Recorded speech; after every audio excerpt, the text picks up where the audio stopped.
Hello YouTube, how the hell are you? My name's Vac, and we're here tonight to play some Marvel Strike Force.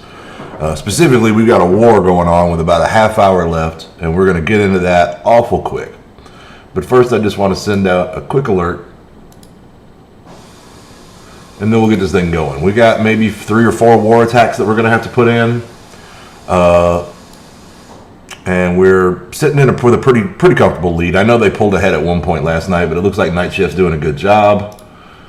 Night Shift has done a pretty decent job all around. So what we're going to do real quick is just a little copy pasta and let some people know that we're rolling this morning in the Discord.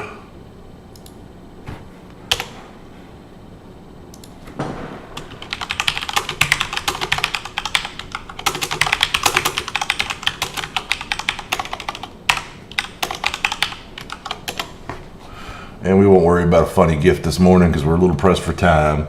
So we're just going to call it out. We need a few nodes on both raids for 60. Okay, I'll see what I can do on that, but I'm going to go for the war first. The rewards are better. Well, we're kind of winning, but I need to get my attacks in. Okay. I like to look and see what everybody was saying last night. And now moving right along. Okay, we're going to go to the war with both accounts. I got some energy to spend on both these guys. For those of you who are new here, you've made yourself, you've come and found yourself in the Mortytown TV section of the internet. Our alliance in this game is the Mortytown Locos. And right now we're fighting nobody, as you can see.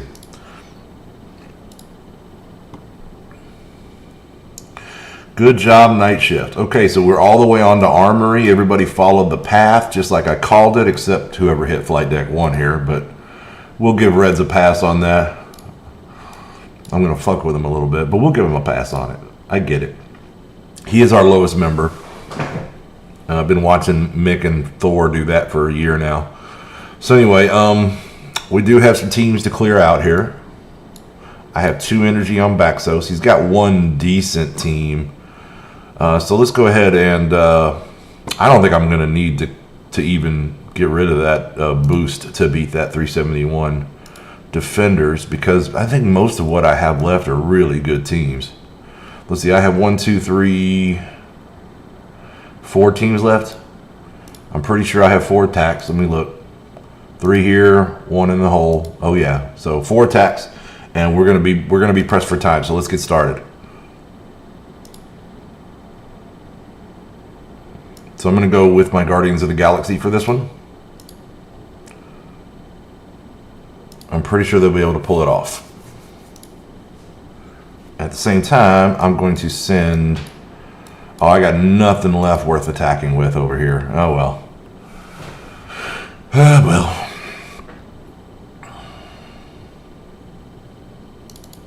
So I could have dropped this boost, but still.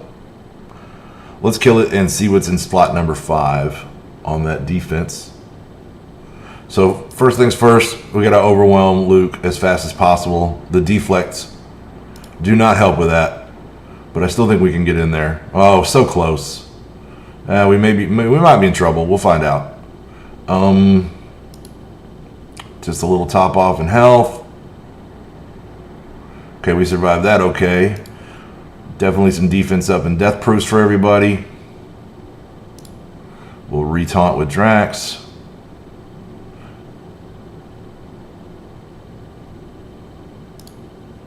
Okay, now we're on the way. This is the way to beat Pun Fenders.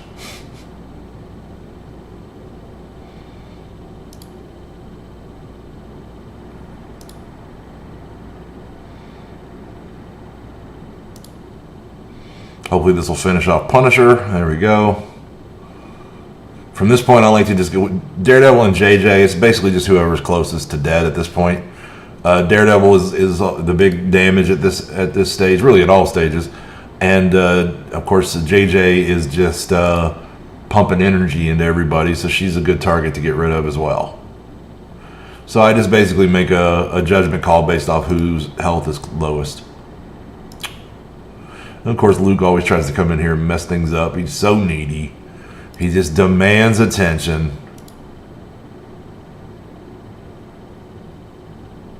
Oh, Daredevil.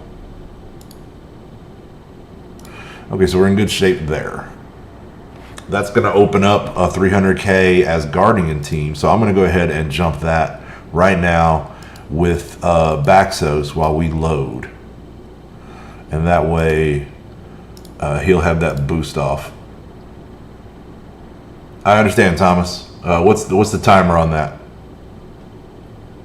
But I'm really under the gun to get these attacks in before the end of the war.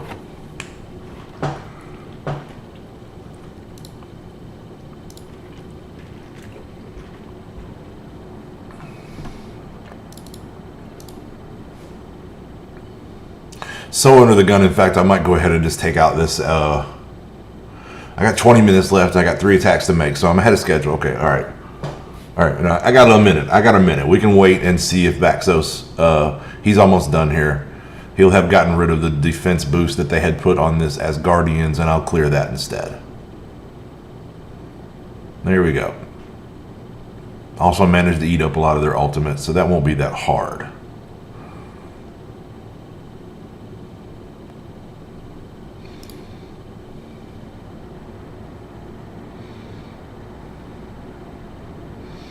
Here comes Nate Dogg to regulate.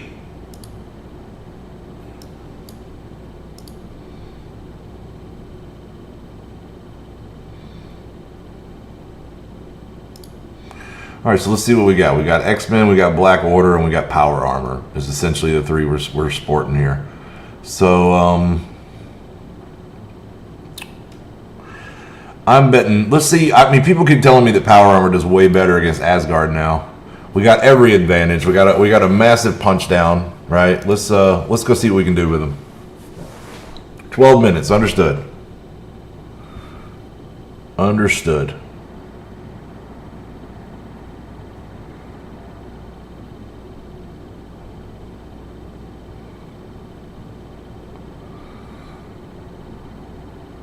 Okay. Barrier up. I want to, let's see here, who do we want to ability block? Let's ability block the tank, just in case.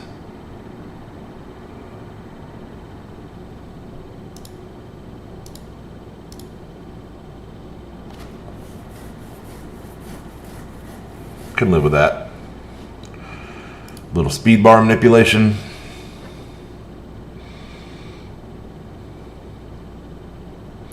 We handled that well. Alright, so now we can start our wombo combo, and let's hope this goes well. Add some defense downs. Beautiful. Oh yeah. Oh yeah. See you bye.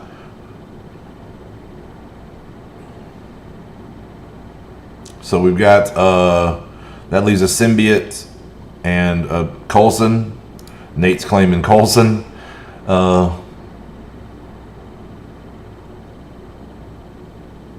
Which leaves an X-Men. I got an X-Men and a Black Order myself with these last 2 attacks. So let's go with X-Men on these symbiotes. And we'll have Black Order saved for whatever is behind this last team.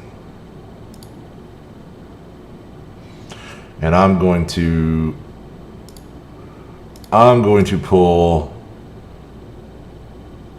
a classic newbie move with, I'm just going to get whatever, I'm going to call after this, I'm going to call score where you can. So I'm just going to send a team of Baxoses in there. I think these guys can probably win this on autoplay. I'm going to send a team of Baxoses in there just to earn 5 points somewhere. If he can.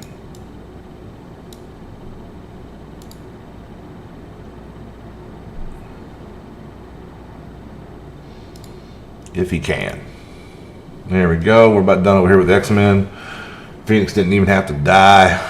It was a pretty big punch down for a really great team.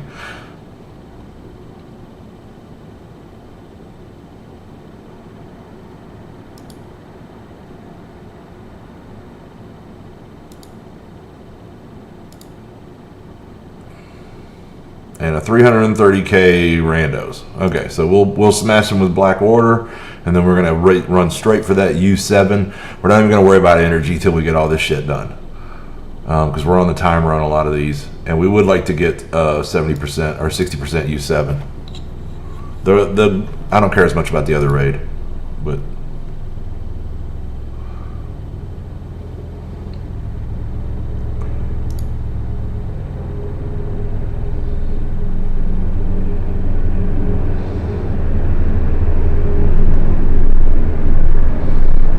Okay, we about to fuck some people up.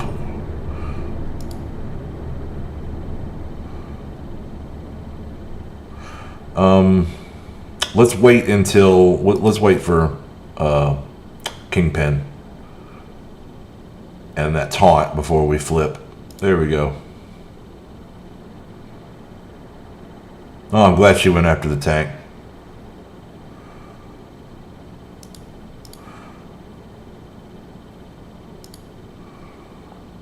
Yeah, these guys are out of their league.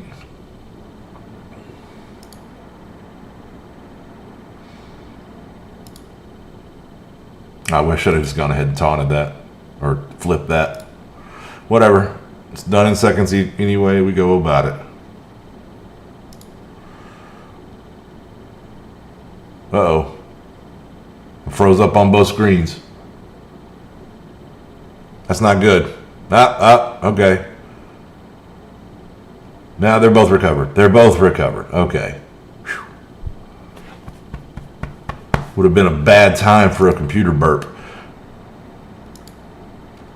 Okay, I cleared a team off flight deck 1, but score where you can, Morty. Score where you can. I mean, we're probably going to win this from the looks of things. Looking at our defense, they made a valiant effort at bridge, but they never even got completely down, let alone me. They didn't even start me. They didn't even start me. And they're trying to take barracks right now, so they are going to catch up a little bit. So as many points as we can pad here. Score where you can.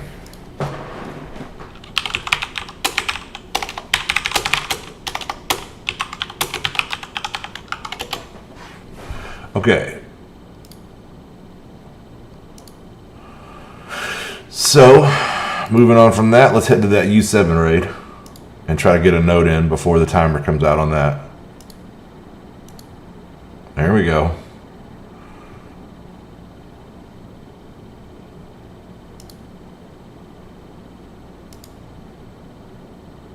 Four minutes.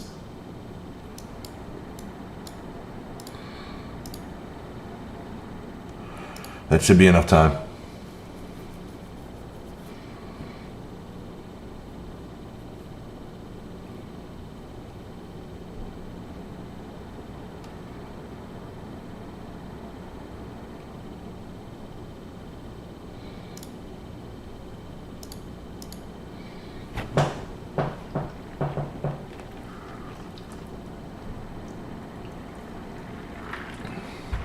Hopefully we'll be.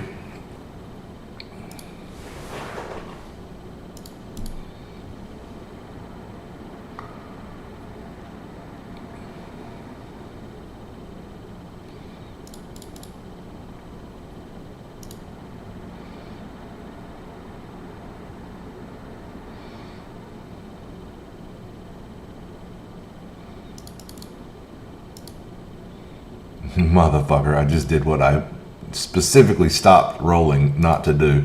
All right. I am just out of bed, barely out the shower. My apologies if I'm a little foggy this morning.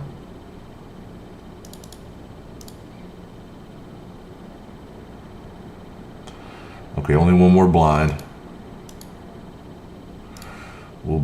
Let's give everybody some boosting. Let's get back on autoplay.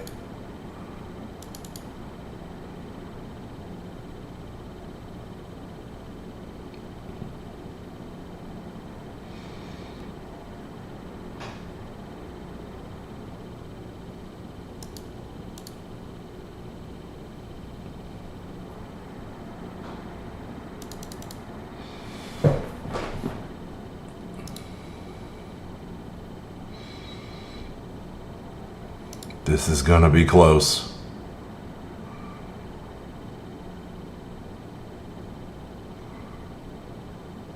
But if we don't make it, it's not the end of the world. I prioritize war over raids, pretty much in general.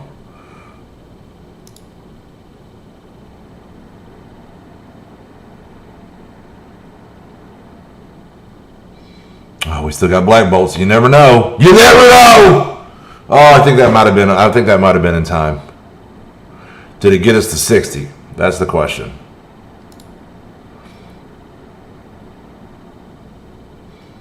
Did it get us to? It did not. So we're probably not going to make that. I'm sorry. Did all I could, guys.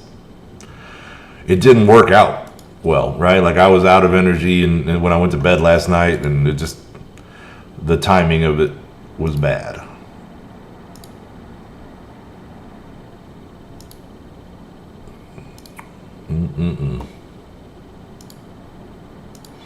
So close. That sucks. That sucks. And now I have less. I'm gonna have to basically buy some energy, just to be able to start up. And in other words, I'm gonna come up short again now unless I buy some energy. I mean, unless everybody else starts clearing their lanes, that would be cool too.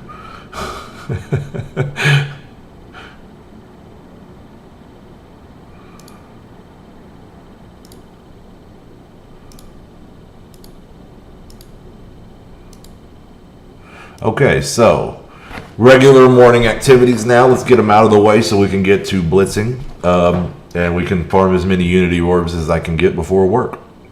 So starting off, we'll go to the Serendipity event. We're going to buy 600 cores worth of energy. It's just the whale in me. And also, you know, that's like what, $7-8 maybe? Like, I'm okay with that.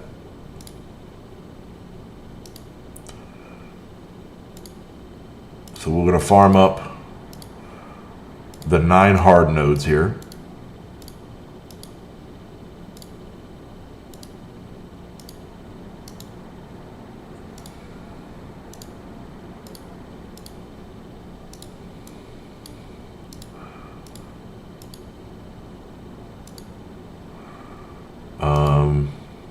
No, we came up short. What's going on here? Oh, we didn't finish. I see. There we go. There we go. Now we've got 600 cores worth. Should come out to 900 energy,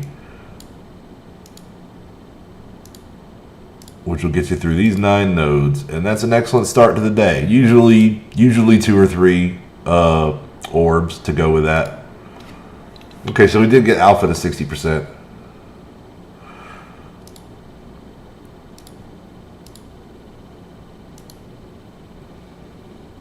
All right, let's see what's in the mail. Raid completion, raid completion.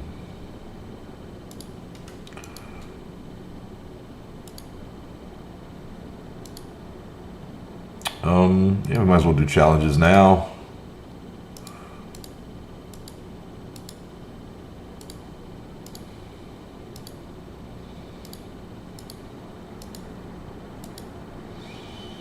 Love it. Love it. Need all that. Okay. Now regular energy.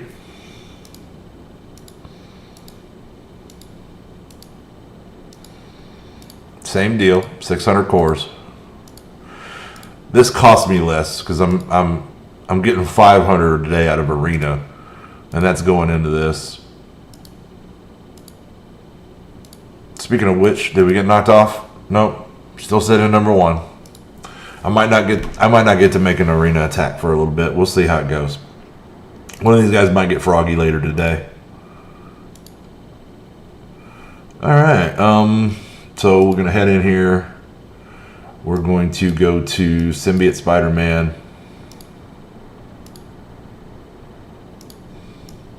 and start farming on what he needs. Actually, since we know what he needs, and since it's something we got to knock out, let's just go straight to the store and farm out the store before I forget about it. Right there's the superior isomer we need. We'll take these damage catalysts for sure. Can never have too many of those.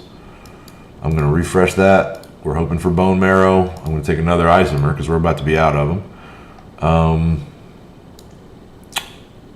No marrow extract. Pretty good on some of these. Pretty good. So we're going to refresh again. Yeah. We'll take these basic catalysts. Damage catalyst and isomers. Pretty sure I'm good on adamantium. Yeah, I'm okay. So that's all. I'm going to refresh that one today. We're going to grab our defense boost and start charging those back up before the next war. Let's grab all of our stuffs from the raids.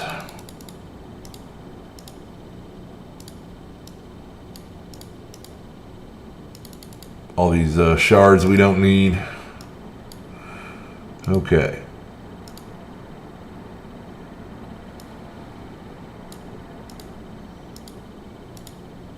Take you and you. And then we'll move it on. We'll grab a Kingpin Vault.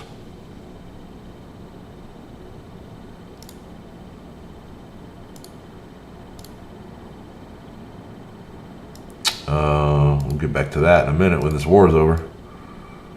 Let's see if there's anything worth grabbing here. Yep. All right, when we come back in a minute with more credits, we'll maybe do some refreshing there. 4 minutes.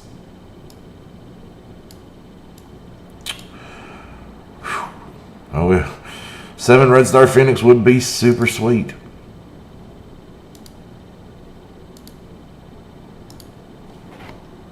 Nope. More of the same.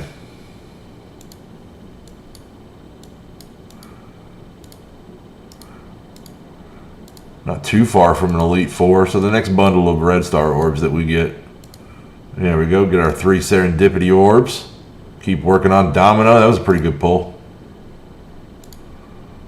That was a pretty good pull. Gold orb, we'll take it. Always need more gold, man. Generally, if I have a bunch of it, it's because I am out of training mats. All right. Still trailing Nate on World Warrior. Can't catch this guy. I'm chasing him like I used to chase Red Top. And as you might expect, if you look at the top of this participation list on World Warrior, the guys at the top of it are our beefiest guys or our fastest up-and-comers. Right? You want to get good at this game? Play this game a lot. There's no other way to do it. You can only buy so much progress. Of course, the combination of the two is the most helpful strategy, but you know, you got to go with what's in your budget. So we can go ahead and do donations. I'm going to do that on both accounts.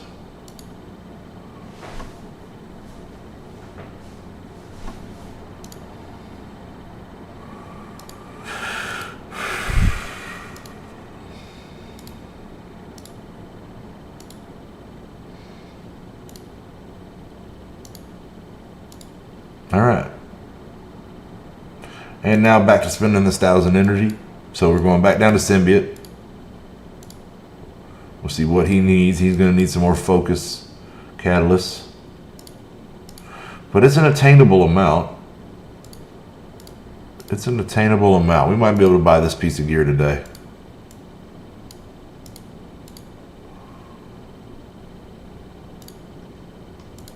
And there it is, in fact. There it is. So we'll spend some of our marrow extract. And now we got Symbiote Spider-Man to 88K, which isn't bad. We might want to start putting some T4s in them next, but I'm kind of still holding. I still got a few Black Order I want to put T4s into. Like I skimp on nothing for the arena team, right? So I want every ability to be T4. I don't generally like usually when I'm picking T4s, I'm spreading them around and I'm putting them into teams where they're going to do the most good, right? And that's usually on places where you get status effects, or you get additional enemies, or what have you. And I typically stay away from any ability that's just like, here's a little more damage, right? Like, I don't bother with that. But on the arena squad, on my arena team, I'll take the little bit of extra damage, because every little bit helps, particularly when your defense is trying to hold up. And right now our defense seems to be holding up okay. So anyway, that's one ability down, or one piece of gear down on Symbiote. So let's work on that next one, because there's more to go.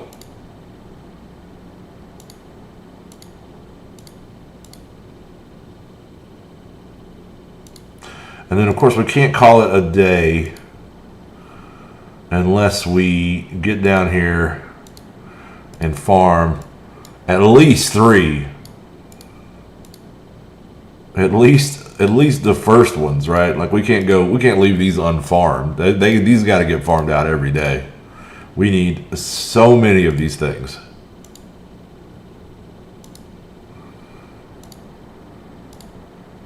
And then we'll do...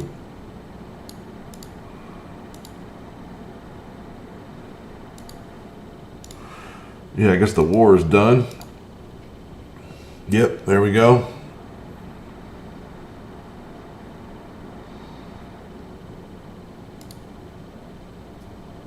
I hate seeing my name up there and alongside a name as silly as Elite Force, but okay. If that's their best guy, that's their best guy. Okay, so we farmed up what we could this morning. Jordan hitting a milestone for Carnage. Nice character to raise for sure. Alright, so that gave us 1,300 and 4,000 war credits. That's beautiful. We love it. Just love it. Okay. So back to the store. Well, first off, let's go claim all that, right? It's in the mail.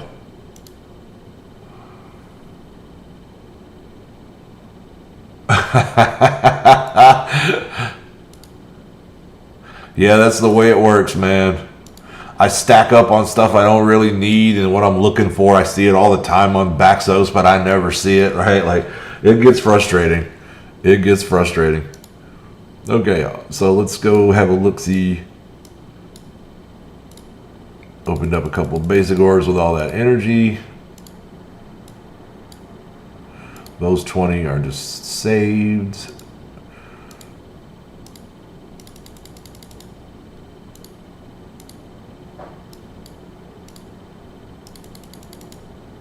And then we'll head to the war section. So let's grab our orb.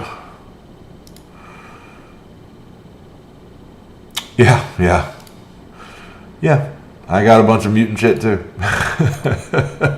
And a little mystic. We'll take it. I'll get back around to raising some mutants at some point. Let's see here. So let's put a refresh on now that we got some more credits to spend. We'll grab some more basic catalysts, and we'll see if they have any marrow. They do not. I think I'll take them anyway. And one more refresh. Nope. Here's what I'm going to do. I'm going to take the isomers, and I'm going to take the basic catalysts, and we're going to move on.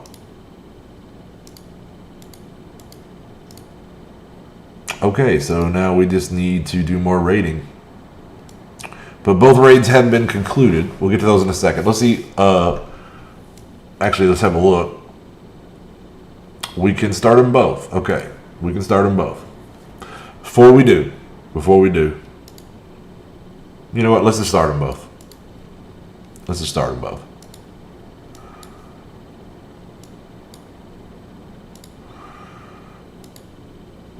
That's the way it works, man. Everybody gets it but you. Whatever you're looking for. You see it everywhere, but nowhere you can get it. Whatever it is you're looking for, it will tantalize you. Okay, so we got both raids started. But before I go jumping into them, I'm going to jump over here. I'm going to swap your view over to Baxos. And if you're new here, Baxos is my alt account, my free-to-play account. Grab his war reward.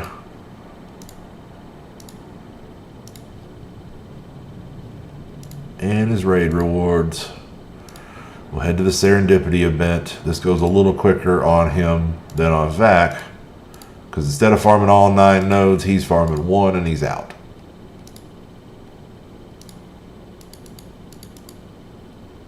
Alright. So then we need to farm his regular energy out. He doesn't always get to buy 600. But we're going to buy up as much energy as he has cores for. And get to farming on our priority characters. So I'm trying to farm out and finish up the AIM team. So we're working on Assaulter, trying to get his 6-star. Hella's going to be on farm for a while, has been ever since we got her node open. Because we want a good Asgardian team, and on top of that, we want a Black Bolt. Wait, what's Vision doing in there? Oh, that's right, we did put Vision in there, didn't we? Alright. So we're farming up Vision now, though we didn't get lucky today. Hand Assassin is on farm because Phoenix, right? And Shocker is there to, I'm trying to finish out my Sinister 6 team, get them all to 6 stars. So that I can get a 6-star Shuri and a 6-star Invisible Woman. Because I would like to put together a Fantastic Four team for these guys. So now that we got, that's basically the only farming that we're focused on today. And for the rest of this, we're going to put a little bit into gear for AIM.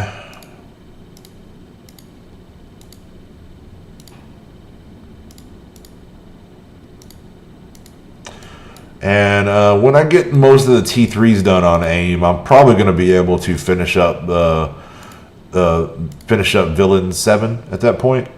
And I'm going to move on to other stuff, other teams, and leave AIM where they're at. They're in a good spot for him. He needs to get other teams to the 250k range like they are.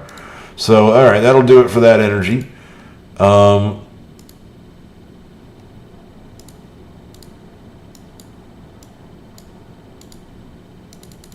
Looks like Jordan's raising domino.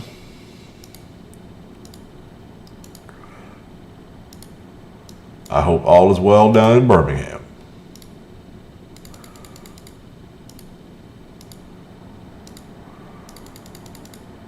There we go. Grab all that crap.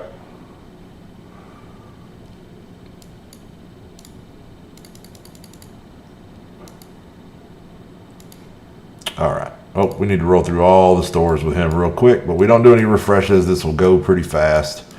We definitely want that. And we want that. Okay.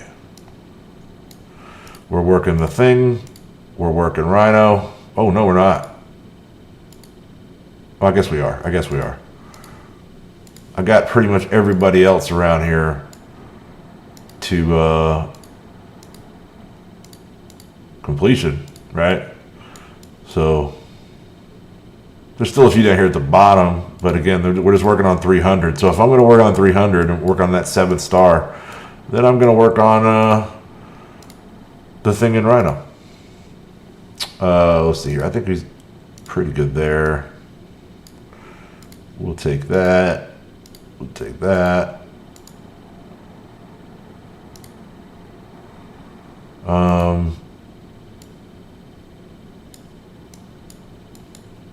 We're working Hydra Armored Guard right now.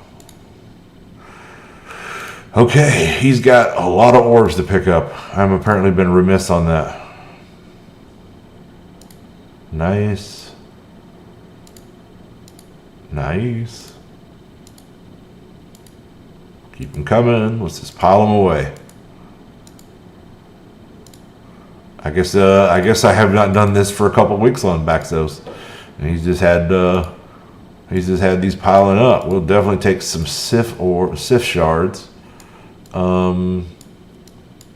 don't see anything else in there. It's really jumping out at me. We'll save. I'll be glad when he gets 50 promotion tickets. Thanos is a thought. He's got a 5 red star Thanos, but he doesn't really have a Black Order team or anything like that, so we're going to hold on to that.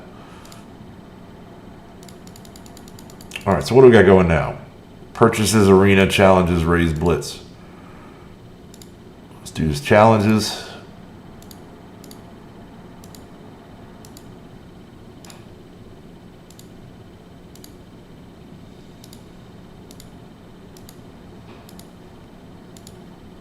Okay.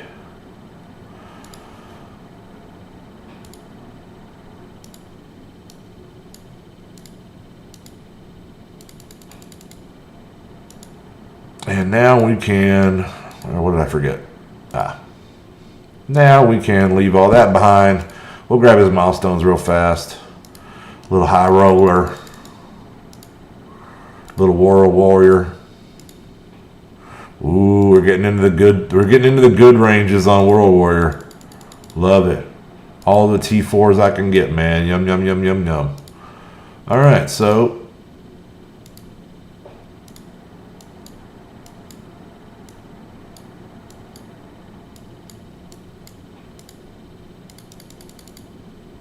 little Coulson, we'll take that. He could use that. He's got a decent Coulson shield team, but it's Coulson's not capped out by any stretch of the imagination. All right, so arena raid blitz. We're in good shape. We'll do one arena fight with him, and then I'll worry about it later. This is basically all about trying to pick a team like this one over here, where you're punching up big, but there are no difficult to counter characters.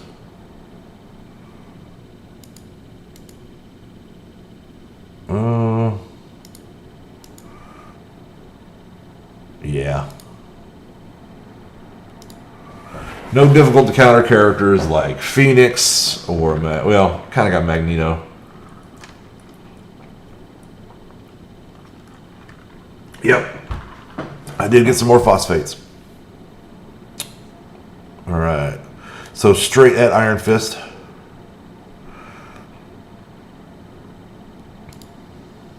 We can get him off the board. We got a good chance.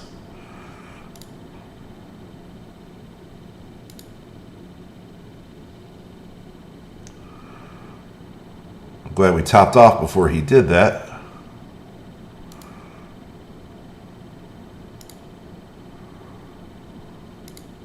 Now we definitely need some defense ups and some death proofs.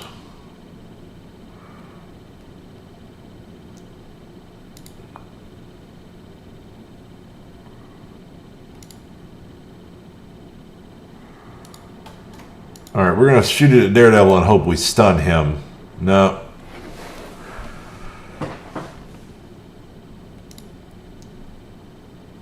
Oh, don't kill Minerva. These guys and their damn counterattacks.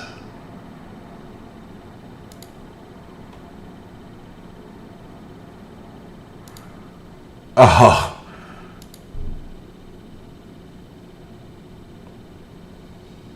There's nothing to deflate you like a well-timed dodge. Usually it's Spider-Man. Am I right? Am I right? All right, let's get JJ out of there. You can't counterattack if you're dead. And this will be another win for Baxos' arena squad. And we'll let it just kind of roll through. I'm going to go ahead and start swapping your view back over to Baxa or to Vac, because this will wrap up on its own. There we go. Okay, so back on Vac. Let's start getting ready to raid. All right. Let's start with Alpha raid since I got a little more energy to burn there, and we'll let that U7 build up a little.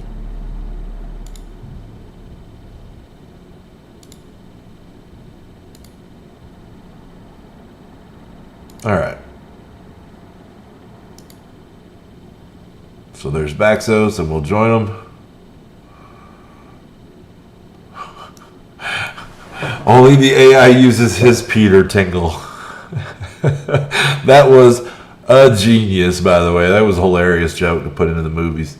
Okay, so Baxos is going to go over here and take these Cosmic Lane, which he'll start with his slightly lower Asgard team and finish with his stronger BKT. And then we'll go over here and hit this one global node and then move on to City.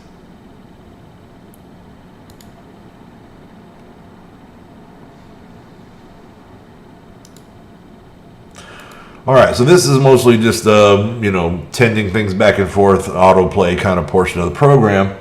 This is where I like to stand up and stretch my legs. So I'm going to get them started right at squishy little bullseye.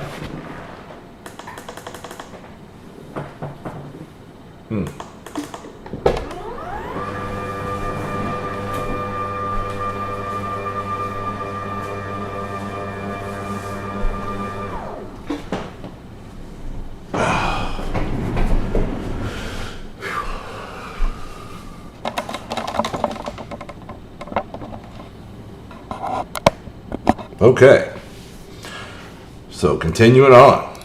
It's one node now, at least 4 more to go.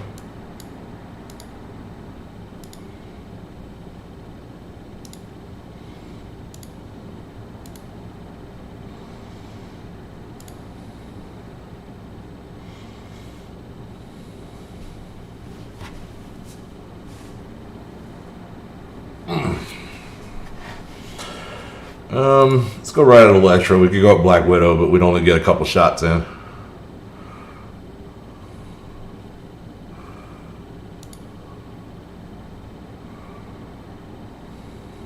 The Peter Tingle. I hadn't thought about that in a little while. I need to rewatch those movies. I'm kind of working my way back through Star Wars again. I'm really enjoying the Dave Filoni extended kind of universe, right?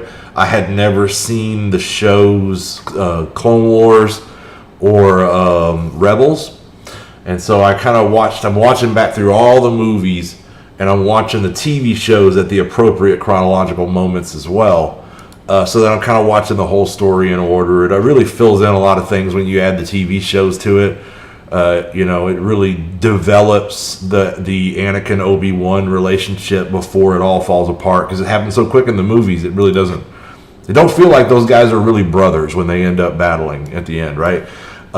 But when you add in all like 5 seasons of Clone Wars and all the shit they did together there and the relationship bonds that were developed in that time, then everything makes a little more sense. And of course, it develops the excellent relationship between Anakin and his apprentice Ahsoka. That's too bad, man. If you can find them, dude.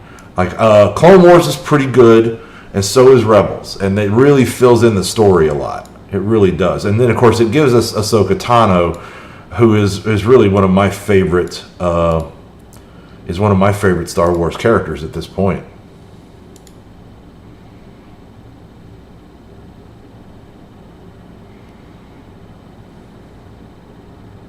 So I've watched through all that now, and I just finished watching Rogue One the other day, which I'd seen before, but I rewatched it. And so now I guess I think the next thing up as far as chronological order is going to be A New Hope, and I'm going to go back to my childhood and watch through all those movies from the 70s. And that'll be a fun little romp. I think they've digitally changed a few of them since then.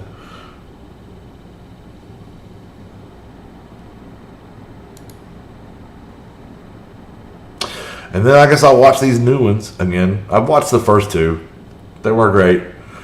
I will admit that when they killed off Han Solo, I was excited about Han Solo being back on screen again. And then when they killed him off inside of 15 minutes, I kind of just I took a shitty attitude with it.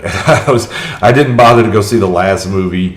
Everybody says it sucks, right? I'm going to go ahead and watch them just to complete the story. But it seems to me like the future of Star Wars is not these guys doing this new trilogy. It's Dave Filoni and Favre and them guys. Like the guys that saved Marvel are now the guys that are probably going to save Star Wars. Ooh, that'd be cool. Disney Plus is incredible, man. I'm really enjoying it as a streaming service. I really thought, well, Disney, man, most of that's kids stuff. There's not going to be a lot here for me, but I thought, well, I have it to pull out, right? Like there'll be some stuff for me, is what I figured, and I tend to, I often spend time with a young lady who has a child who ends up over here sometimes. And it'd be nice to have something I could put on for some programming for her to watch, because I don't have cable television. But it turned out to be there was a hell of a lot more on there that I have enjoyed watching, even though it's been, we still don't have any. I got it for the Marvel shows, right? And we still don't have those, but I've still found tons of stuff to watch. Like I say, I watched those TV shows, all the Star Wars I've been watching, but it's not just that. I've really enjoyed the Mandalorian. Of course, it's fucking incredible. And like I was saying, it's gonna be Jon Favreau and Dave Filoni that are gonna save Star Wars, man. And the Mandalorian, they're well on their way to doing it. I mean, that's a great show. That was a fantastic season of programming. So oh man, yeah, that'd be good that you get it cheap. Here you can get it with a bundle. And you get ESPN and Hulu as well, because they're all owned by the same parent company.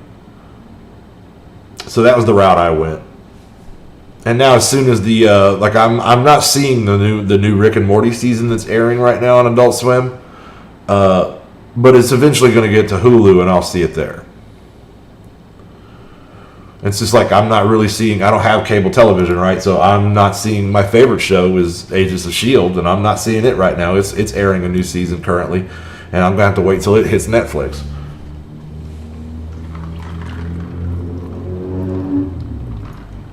Okay, I don't think I have any Raid Energy. Nah, we're not gonna spend cores on an Alpha.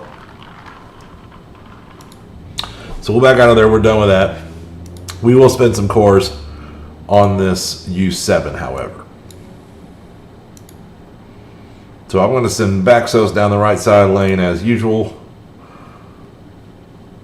He's on the way. And we're going to go up this left side lane in the middle wing. The middle wing.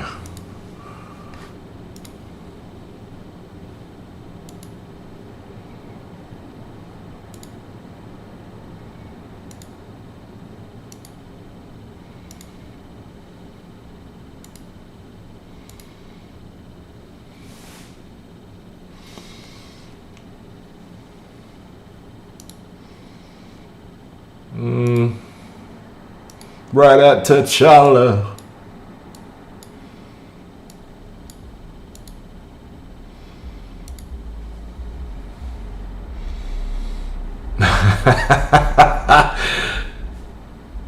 I have not seen many Hulu programs, I have to admit.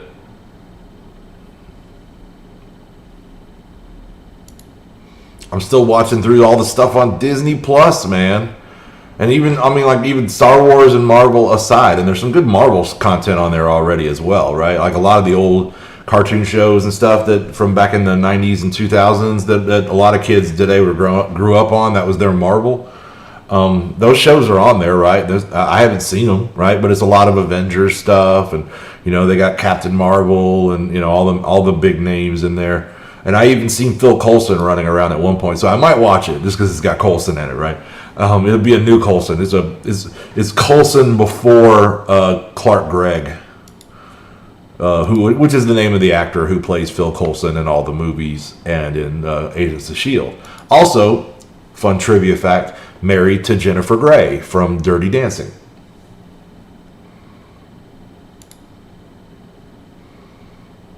I follow him on Instagram. So anyway, man, load up, man. What's going on here? Here we go. We'll go right at Pyro.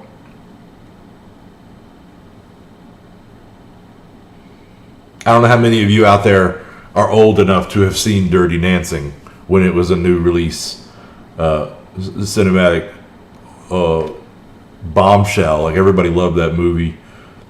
All the women in the country and probably the world fell in love with Patrick Swayze, right? None of us knew that 50s and 60s music could be that sexy. We had no idea. You know, we were 80s kids. We didn't know.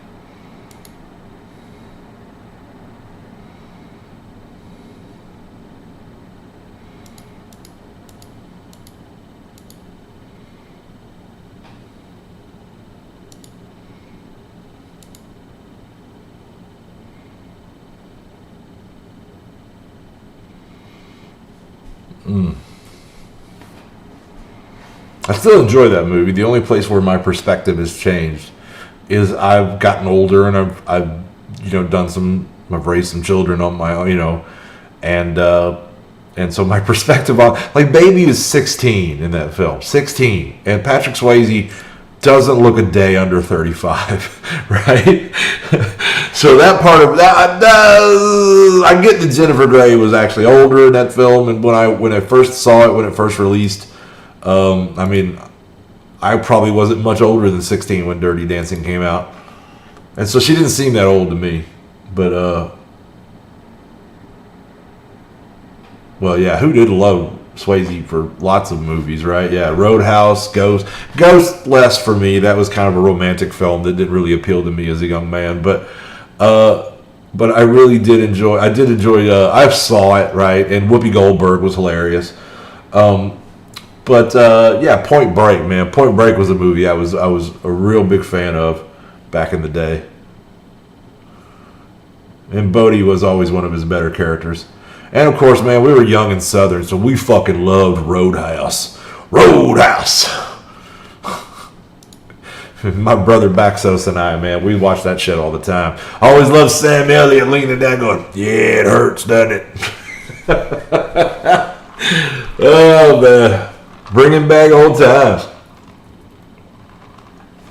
Okay, yes, Dirty Dancing is 100% a rom-com.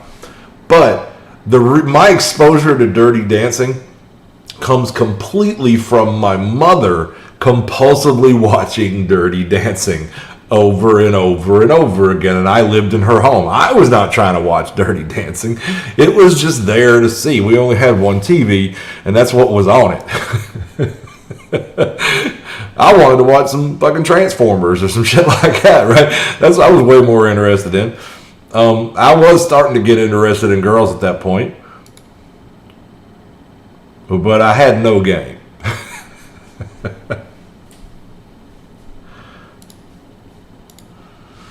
No, that came a few. I really blossomed that area. More around 18, 19s, really. I really came out of my shell, my nerd shell, and started mingling in society at large.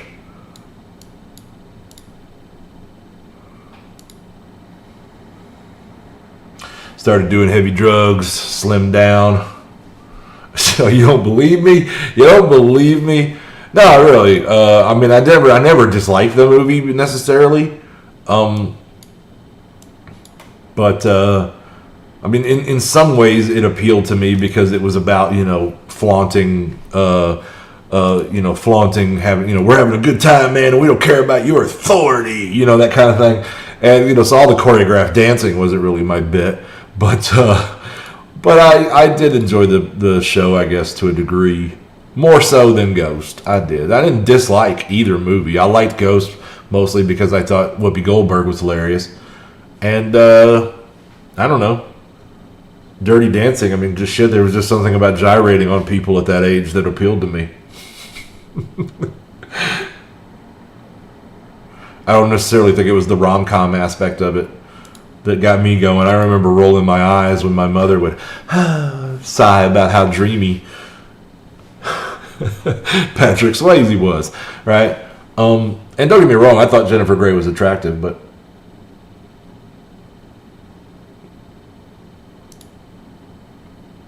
Not the kind of overwhelming attractive that leads to a crush, you know.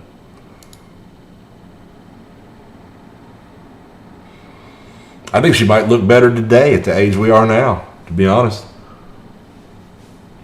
It's weird how that happens sometimes.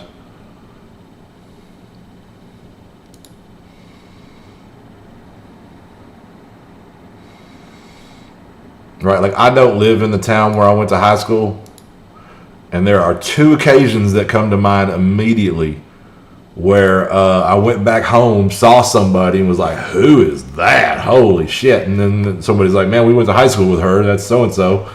And I'm like, "Oh, you know, she was somebody I just never looked at twice in high school." And you know, come 35 or 40, would just looks incredible, right? I mean, people change. People change their habits. They rework their bodies.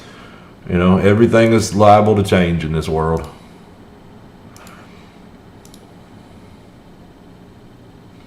Except for the fact that Patrick Swayze's awesome. That will never change.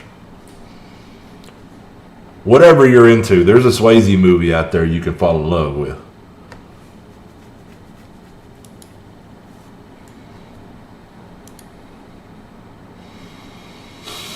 Rest in peace, my brother. Rest in peace.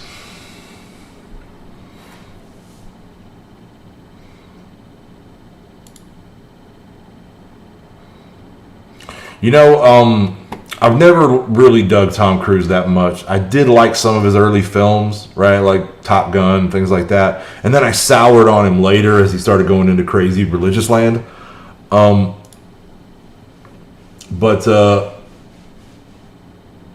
it's not like I'm against rom-coms. It's just, especially when I was 16, 17, it just was not my cup of tea. As I got older and started dating, then you end up watching a lot of them, you know, on dates. And you know, I'm cool with the genre now, but yeah, it just wasn't my thing at the time when Dirty Dancing came out. I was pretty young, so like, yeah, Tom Cruise, man, I liked early, and then I've soured on over the years. Leo DiCaprio, exactly the opposite. I fucking hated Leonardo DiCaprio at the beginning of his career, right? And partly because I didn't actually catch the beginning of his career. The first major movie he did was What's Eating Gilbert Grape, and I actually liked that movie a lot. And I didn't realize that kid was him, right? And so I'm looking at Leonardo DiCaprio doing movies like Titanic and stuff like that, and I'm like, this guy's not an actor. This guy's a pretty boy. That's why he's here. All the women are, oh, Leo, you know. And I'm like, this guy's not an actor. He ain't got no fucking chops. He's just a damn pretty boy. That's the only reason he's got a career, right? They're just pimping this kid. And that was how I felt about it. And I was 100% wrong. And Mr. DiCaprio himself has basically made me eat those words, because that over the long arc of that guy's career, he has proven to me that he has acting chops. And going back and looking at what he did as a kid, playing in Eating Gilbert Grape, well, I agree that it's mostly a great movie due to Johnny Depp, yes, but he does a great job. Like, I literally thought that they had a mentally impaired kid playing in that role. I had no idea he was just a regular dude acting that. He did a good job at that as a child. And then a lot of these movies that he's done since, Catch Me If You Can, and so on, you know, he's done some great films since. He's done some great work. You know, The Revenant was fucking fantastic. So I am won over by Leonardo DiCaprio. I'm a fan. Right, I'm cool on the guy now. I really judged him pretty harshly at first, and over time he has proven me wrong, and I have adjusted my opinion. Tom Cruise, I'm still not a huge fan of. Both of those actors are people that I've had to adjust my opinion over 20 years.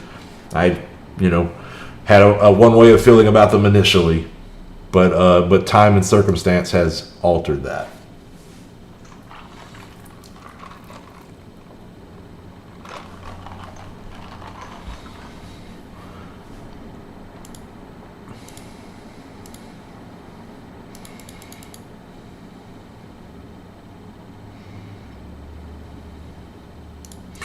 Well, I mean, he can't help that he's that famous. That's something that's probably a little bit out of his control at this point.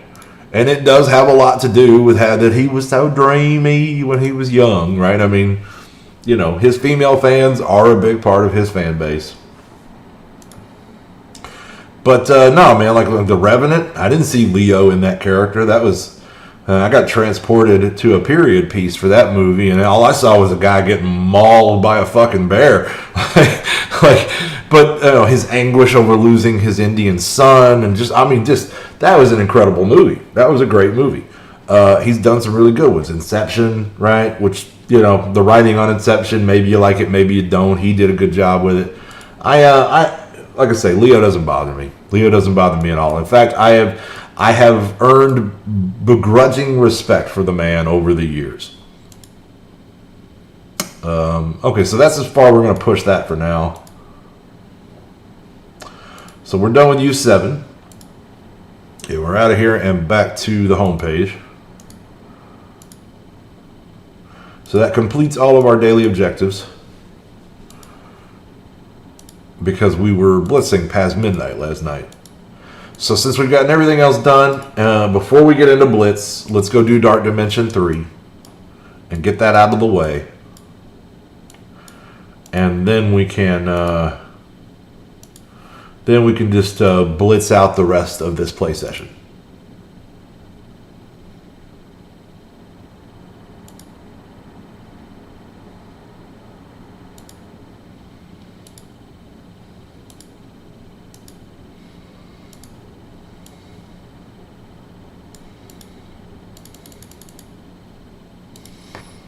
All right. Oh, wait. That was Coulson, who I've already got, of course. Let's pick that up. Okay, so I'm going back down. Let's get off our feet for a minute.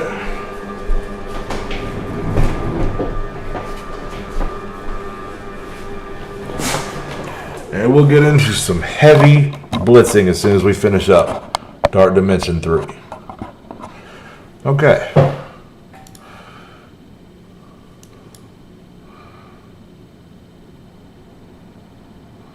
Bruce Willis is a legend. There is no doubt about it. One of my favorite guys in Hollywood, if you even consider him a part of Hollywood, is Kevin Smith. And Kevin Smith, he did a small part in, I want to say it was Die Hard 3. I want to say Die Hard 3. And so this is, okay, here's our DD3 team. We're going to go in here and get our teeth kicked in. So anyway, he had a small part in Die Hard 3. And he's a director of other films like Clerks and Mallrats and et cetera, Chasing Amy, so on and so on. But he had a small part, and he's talking about working with Bruce Willis. He does a lot of speaking engagements, this guy does, Kevin Smith.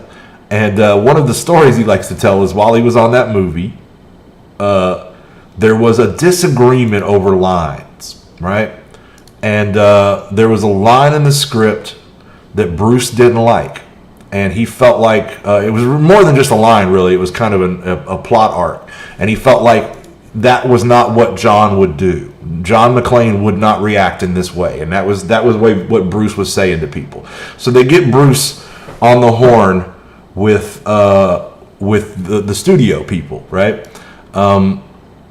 And they're arguing it out over the phone, and Kevin is sitting there in the room listening to this argument from Bruce's side, right? He's listening to Bruce talking to these people at the studio, and the argument is getting more and more heated, right? And Bruce is like, "Look, I'm telling you, this is not what John McClane would do." Oh, Fifth Element is fucking one of the best movies ever. Chican. Anyway. But Bruce is telling him, look, this is, I know John McClane. This is not what John McClane would do. This does not hold up to the character that we have built in the previous movies. And then there's a long silence, and he's listening to what the studio executives have to say. And then he sits there for a second, and you can tell that there's dead silence on the phone. And Bruce Willis says to the executive, "Let me ask you something. Who's your second choice to play John McClane?" Now, they're in the third movie by this point, right? There's no recasting this character, right? And so he's basically saying, I'm going to fucking walk out of here and go home, and you're going to lose all the money you put into this fucking movie. And he got his way. They changed the script. And that was just the story that Kevin Smith told about just how big a fucking star Bruce Willis was. And I guess that was getting up around 2000 by that point. Might have even been a little later. I'm not exactly sure on the release date on that film. But there is no doubt Bruce Willis is a fucking legend, man. He's awesome. If I ever saw him somewhere, I would totally 100% not fucking walk up to him and say a thing. I might catch his eye from across the room and just be like, yeah, man, you know, but I would not bother that man for anything. I feel like he probably wouldn't like it, and I wouldn't want to draw his ire, but I would just be content for a little hero worship from afar.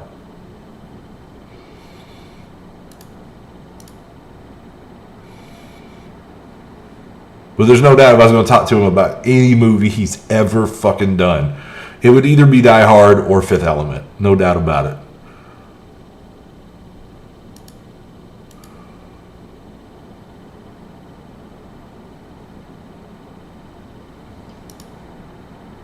Get some defense up. See if maybe we can survive for a little while. Yeah, I didn't even see red, to be quite honest.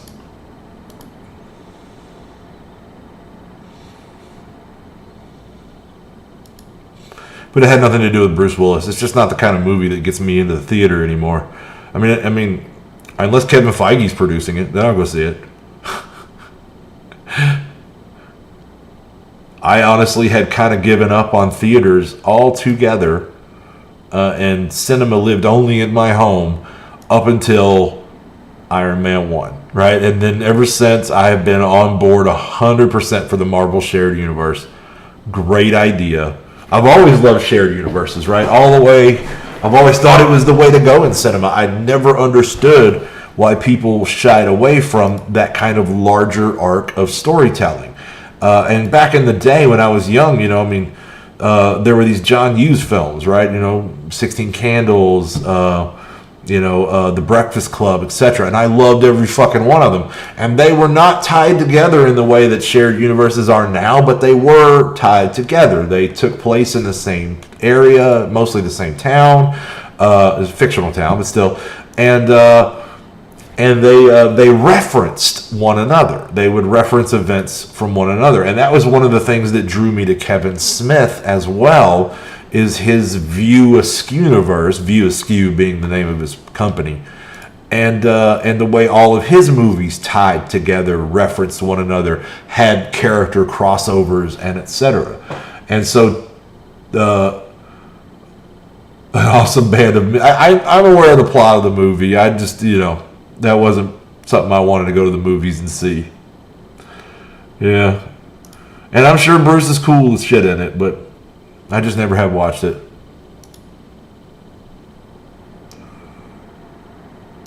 It seems like the kind of movie I would take one of my uncles to, right? You know, like, hey, you'll love this movie, right?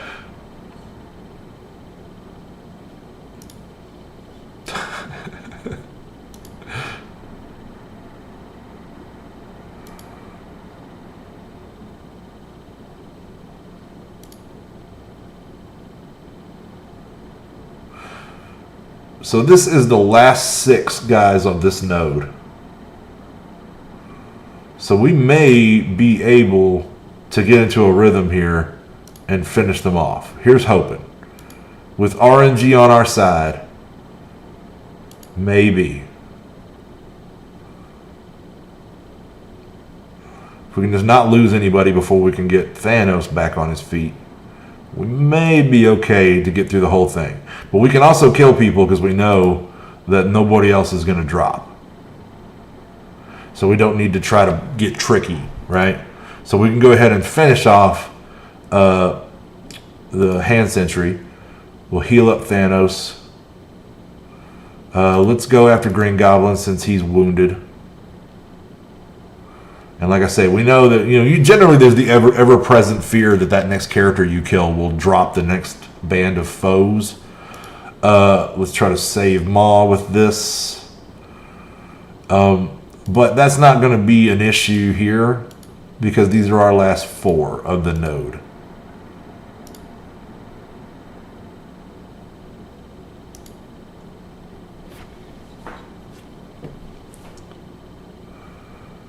Oh man, I fell in love with Mary Louise Parker when I watched Weeds. I loved that show. I thought it was ridiculous in so many ways, but I still enjoyed the show.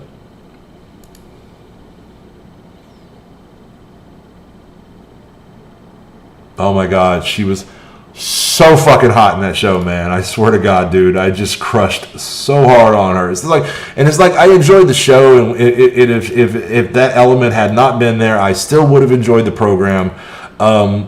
The brother-in-law, I can't remember his name now. He was one of the best characters on the show to me. You know, the uncle to the kids. I felt like he was incredible, and he did a lot for the show. And the ending of that arc between him and her was fan-fucking-tastic. But still, I enjoyed that show regardless. You know, even if she had not been super fucking hot, I still would have enjoyed the show. And the same thing goes for a show called oh shit, what's it called now? Oh fuck, I'm blanking. It's a show about a poor family in Chicago.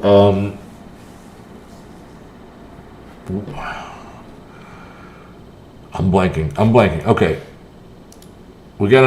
So we got one more cosmic node to do while I'm blanking on trying to think of this show.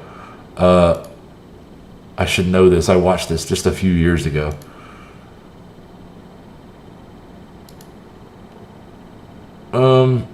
Let's go ahead and top off. It's only going to cost a little bit.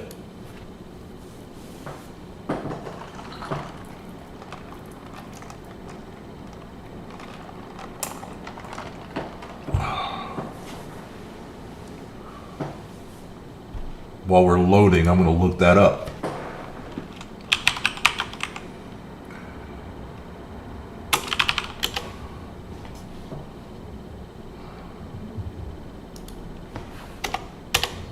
Okay. So, before I even get started, we've lost Shuri.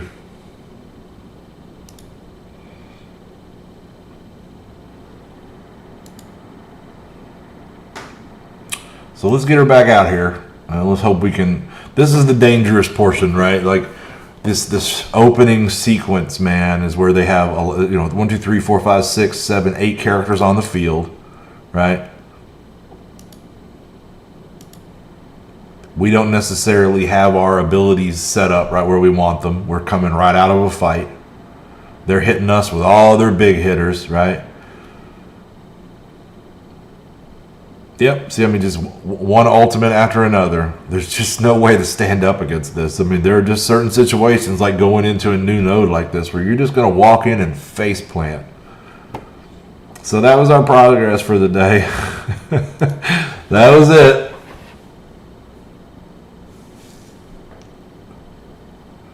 Yeah, I agree, man. It's nice to see some MILFs. You know what I mean?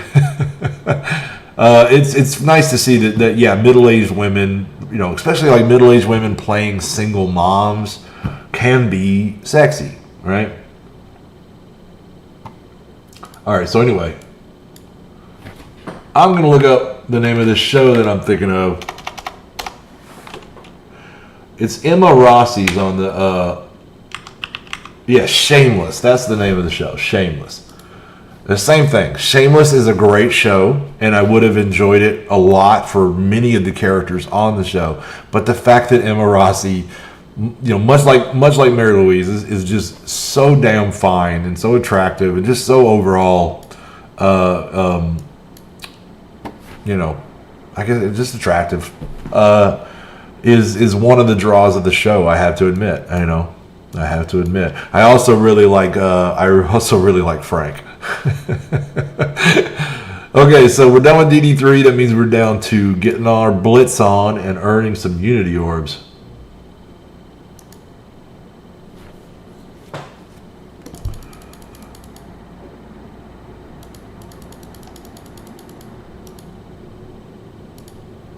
Okay, so the first thing we're going to do is start losing.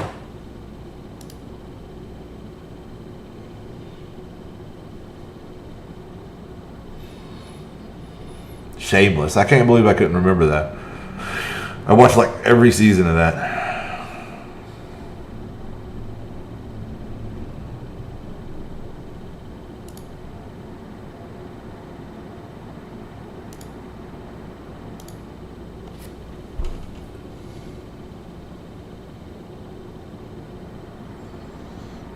That show went on long enough. You kind of watch those kids grow up on that show, to be honest.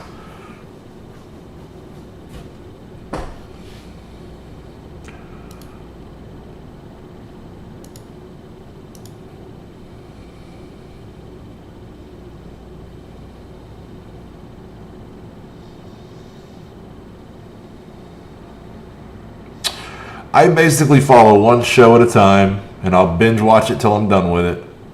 And then I move on to the next one. But I watch it at a fairly slow pace because I don't really binge watch all day. I will sometimes watch shows while I game if I have a game that doesn't require a lot of hands-on. But for the most part, gaming eats up more of my time than television consumption. And if I watch a show, it's generally like just while I eat, right? I'll take a break from gaming, I'll eat something, I'll watch a program, and then I'll go back to gaming, pretty much.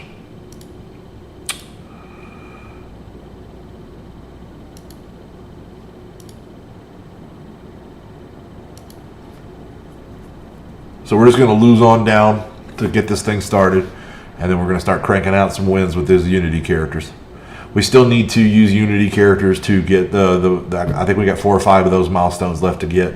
Eventually we'll cap that out probably before this 5 days is up on this event. And then we'll just go back to using just who the hell ever. And the main thing will just be rapid fire wins. Every win is a possibility of getting a big old hunk of free orb shards. And that's what we want.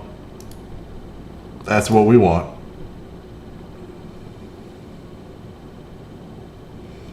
Eliza Dushku, You know, that's something I've always meant to go back and watch. I was actually a big vampire fan growing up. I really loved Interview with a Vampire and all of the Anne Rice novels, and I was more of a reader back then. And I read. Well, I haven't met many actors here in great big old the U.S. Don't worry about it. I did in fact grow up with a guy who's kind of a big actor now, but that doesn't really feel the same as what am I doing? Quit the battle. I did grow up with a guy who's a fairly prominent actor these days, Anson Mount, but I have not. It's not the same as like running. If I ran into Will Ferrell on the street, that would be way different, right? But I have not run into Will Ferrell on the street. Now, what I have done is I did. I don't know if you guys out there in Denmark are familiar with this show, but there was a show I watched growing up. It was called The Jeffersons, I think is the name of the show, if I recall right. And it was about this middle-class black family that moves up into the east side in a great big apartment in the sky. You remember that? The guy who played the main character, George Jefferson, on that show, which aired, it's kind of before my time, but I watched reruns of it when I was a kid. And the guy who played George Jefferson, his name is Sherman Hemsley, right? And I was sitting in the airport. I was maybe 23 years old, 24 years old, something like that. And I was sitting in the airport in Nashville, Tennessee with my brother, waiting to get onto a flight. And I looked up, and coming down the terminal at me was Sherman Hemsley. And he had this great big old security guy next to him. Now Sherman Hemsley's kind of a short guy, kind of rotund, just pot-bellied, middle-aged black guy, losing his hair. And he had this huge security guy with him.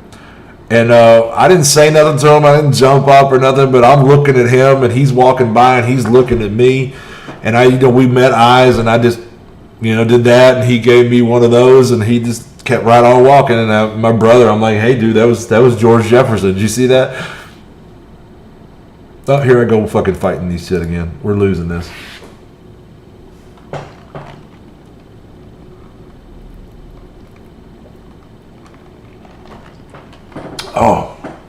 Oh yeah, the Cosby Show was definitely big. He was America's dad when I was a kid.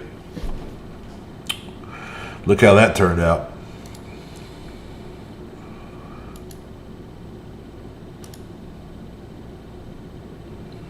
What a sad end to that.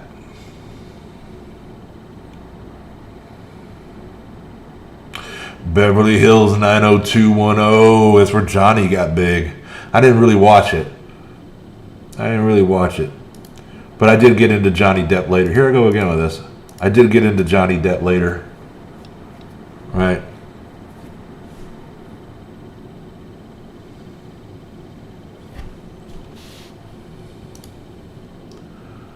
I enjoyed his death scene in A Nightmare on Elm Street.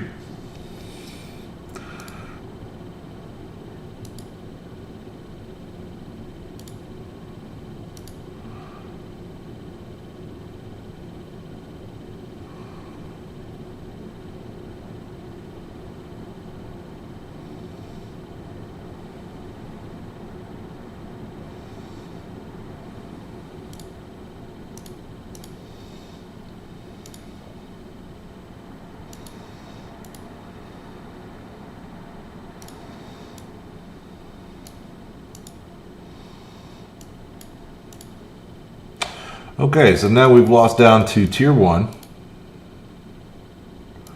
So we're going to start this off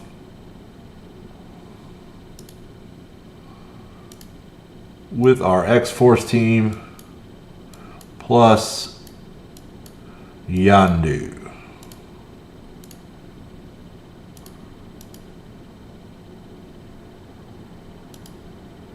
And we're going to milk as many wins out of this team as we can get.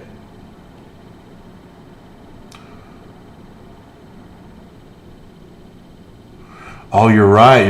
Johnny Depp was 21 Jump Street. You're right.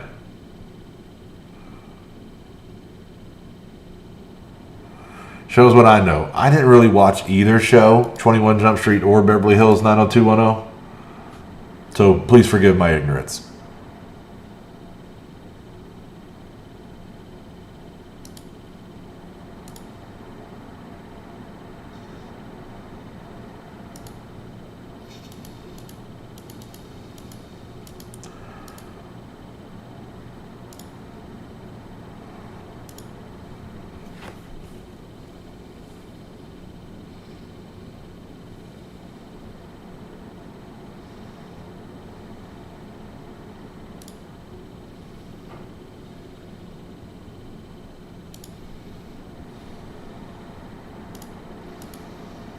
Okay, so we're just going to ride this team for a while and just look for as many cheap, quick, easy victories as I can.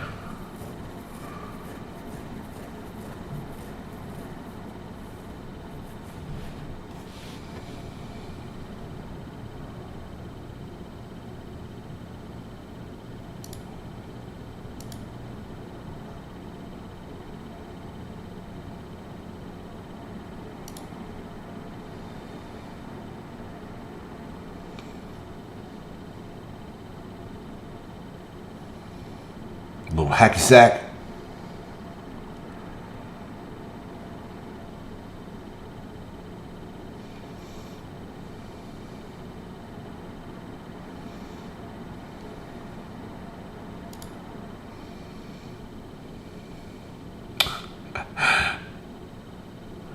Come to watch the 90210s.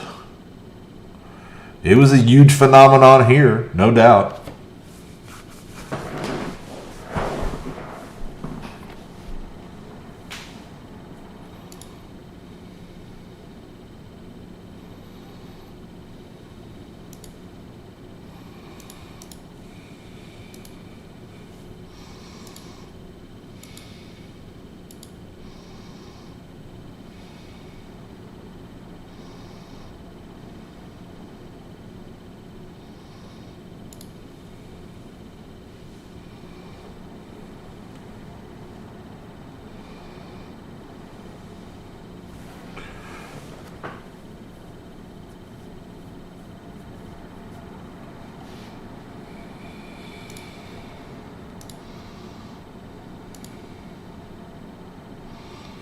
I think if there's one thing that Hollywood and America has proven to the world is that people everywhere just kind of like a show a little more if about 90 to 95% of the characters are just played by model hot actors. That's the American theory. Man, everybody, I mean from old to young, everybody watched Married with Children. I think that might, to this day, be the longest running syndicated TV show.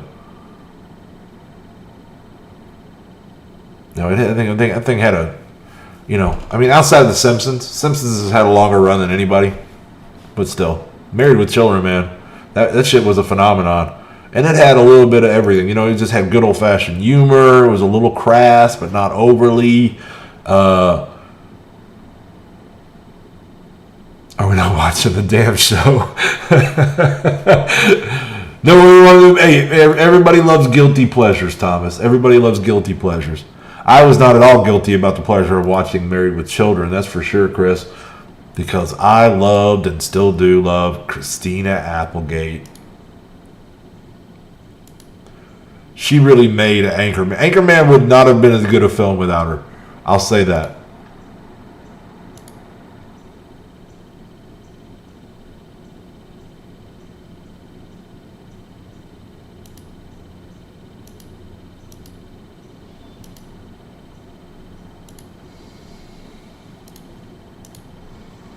We'll take 50, but we'd like 2,000.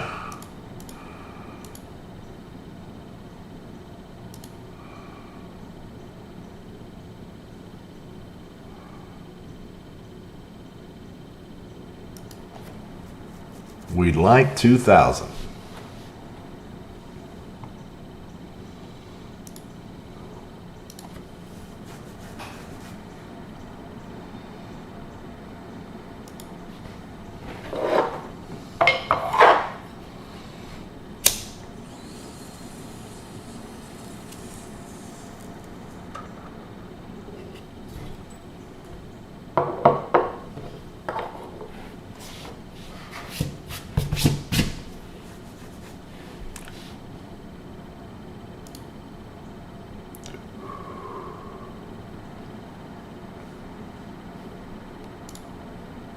Come on, give me something good. Anything, something good.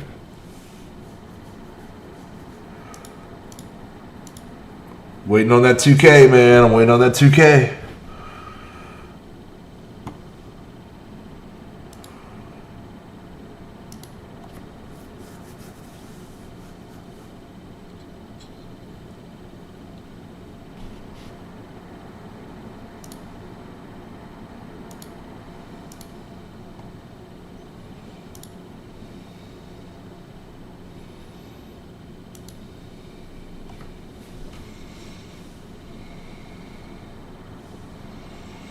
Check out Dead Like Me on Netflix. I do need a new show to watch. I will. It's got Christina Applegate in it. Then, yeah, I'll go check that out.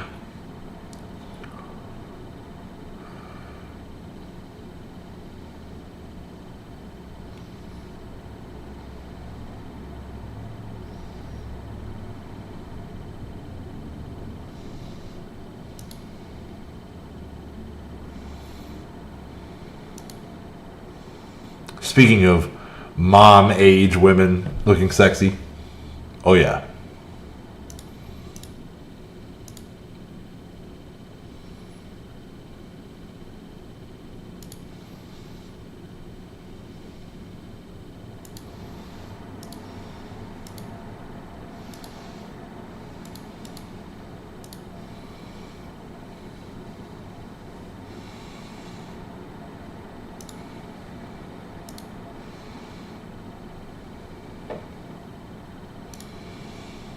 And since we're talking about that, we got to go a Marvel direction with it. Marissa Tomei is a woman who has aged well and was sexy as hell back in her day in Hollywood, and today still really holds up well. She is a good-looking woman. I was a little shocked when she got cast as Aunt May. But it's worked out. It's worked out. It's actually been fun on screen, and the interplay between her and Robert Downey Jr. was pretty hilarious. And then her dating Happy was too fucking funny. All right, so we'll move on. We'll come back to them in a bit.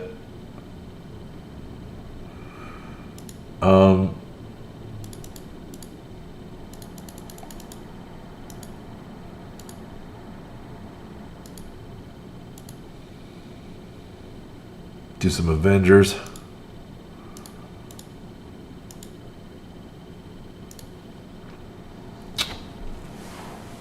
Linda Cardellini. Yeah, okay. Dead Like Me. I'll check it out. Is it a zombie film? What's that? What's that title about?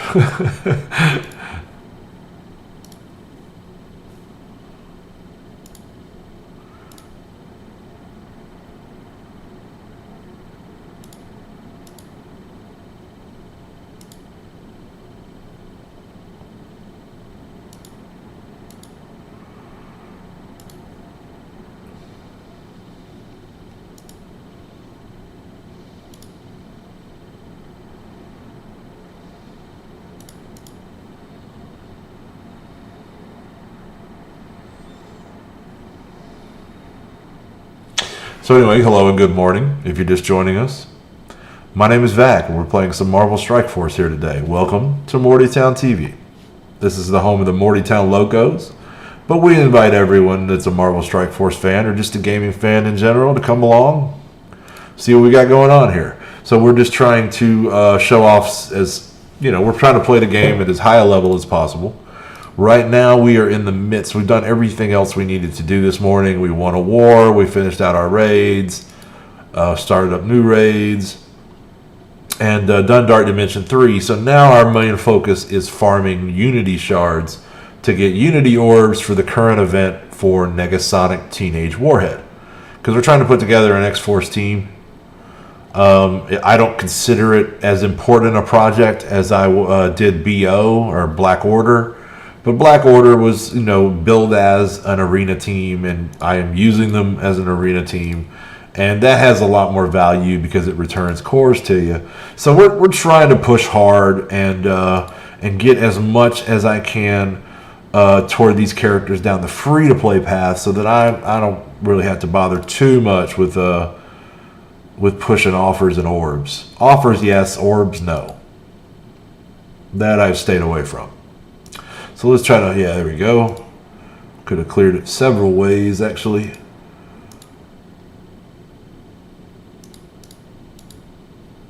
Still some pretty big pushover teams that we're fighting here. We're early on in Blitz, and we're losing down on purpose because we're not really trying to score high in the Blitz today. I don't need Mr. Fantastic shards. I have them at 7 stars. So what we're doing today is we're losing down on purpose so that we can get faster wins, because faster wins is what's going to get us what we want, which is more Unity orbs.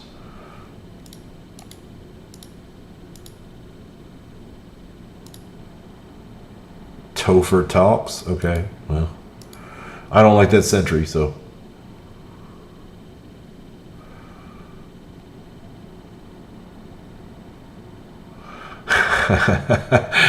Jennifer Connelly, yep.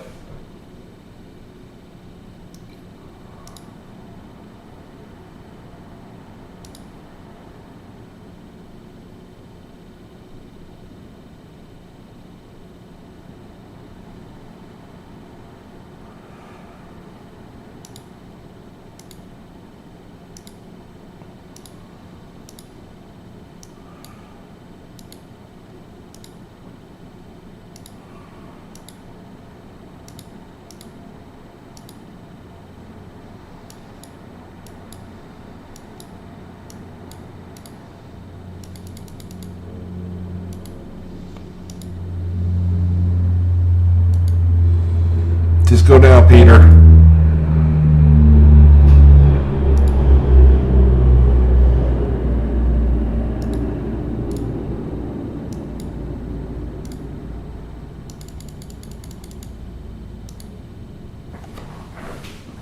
That was weird.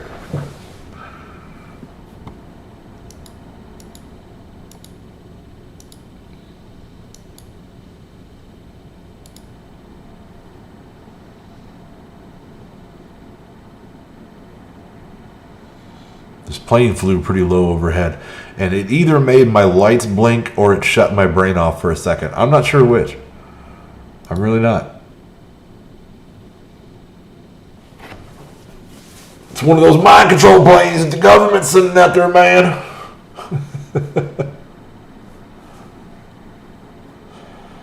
Ugh.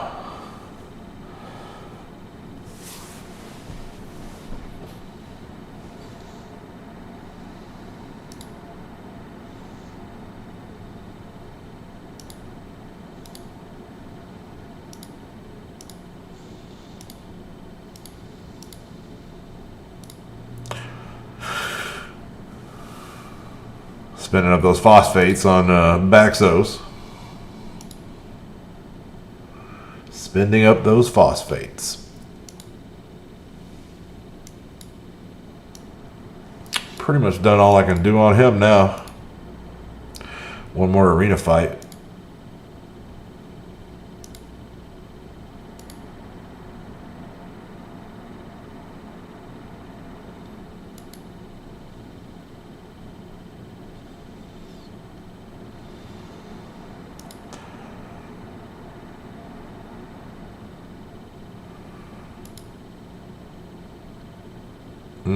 I don't know. I don't know. So yeah, we're just Avengers is not the fastest killing team, but we're gonna roll through their easy stuff. We'll take 100. We'll take 100. So we'll roll through their 50s and then move on to teams that kill a little quicker. Black Order can jack through these at lightning speed on autoplay. But we want to give everybody a chance to play. I got at least another hour or so I can kill doing this. And it's this or, you know, go teach myself Photoshop. So, well, you know, we want to get what we can in game.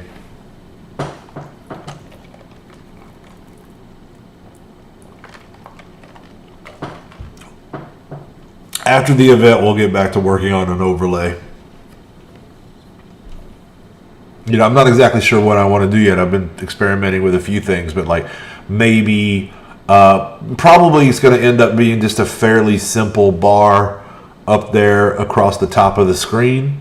I don't necessarily know if I want to go with like a full-on everything all around you. You know, I might just do a bar across the top that can kind of cover up the BlueStacks bar up here, you know, that you can see pretty easy. Something that'll cover that up, and I don't have a whole lot of information to put there, right? Like I have not linked, I don't have a Facebook or a Instagram or a Twitter or anything of that. I'm actually booted from Twitter. I can't get a Twitter account. I have been banned from Twitter, but still, there's certainly some information I can put up there. I just haven't figured out what yet. But I'm told you got to have an overlay to be professional, man. That's what I'm told.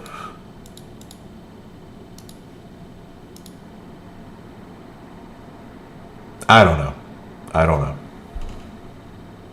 But I'm toying around with it because at a bare minimum, I need to be able to put together some thumbnails, right? So that I can start making short form content videos that have, you know, something that, you know, I don't want to just release, you know, my version of the, oh, here's what I think of the X-Force video, but then my thumbnail be, you know, just some screenshot from the game, right? Like I, you know, want to make something that kind of pops to the eye, draws attention.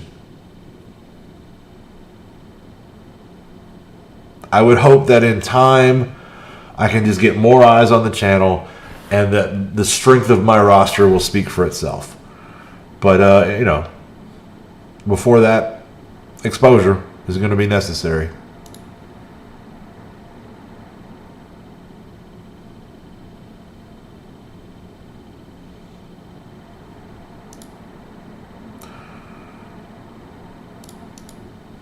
And I might PM, you know. We'll see. We'll see.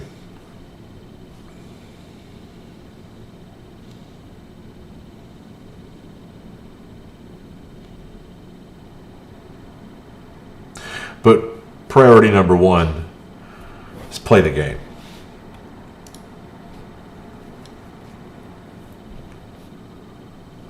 I am not going to be one of these YouTube streamers that I see doing Marvel Strike Force that are like, well, I wanted to get this, and it came up short on this, and I was spending time making this video, and they have a roster that just is not at all at a level of competition, right, in the game.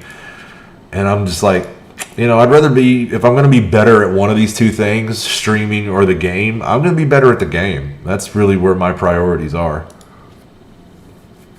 So my stream's going to look a little rougher than most people's. It's pretty simple and basic. I'm going to get an overlay, and I'll get this this Elgato Stream Deck figured out, and we'll have some interesting things. You know, like I do want to get to the point where something pops up on the screen when somebody subscribes or even donates. Although I have not set up a Patreon. But if we would get to that point, I do want something, you know, to kind of reward a person for doing that, to have it pop up on the screen, see their name on the show, and yeah. And we may end up filling some screen time and doing some videos, doing roster reviews and that kind of thing for the Mortys. I'm not really looking to farm my roster building skills out to the public at large just yet.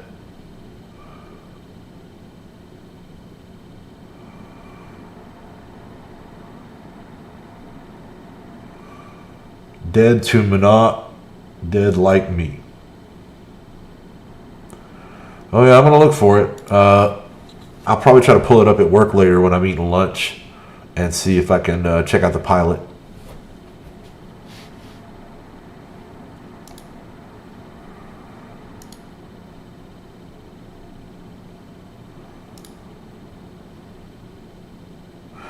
Okay, so we're up to the hundreds on those, which we have plenty to spend, but we'll just come back later. There's other teams that we need to be rolling through here. Like Guardians. We got a couple of Unity characters on Guardians, and we can certainly rake in some wins. We'll get ourselves up to 5, and then we'll lose back down again. Door number 1. Door number 1.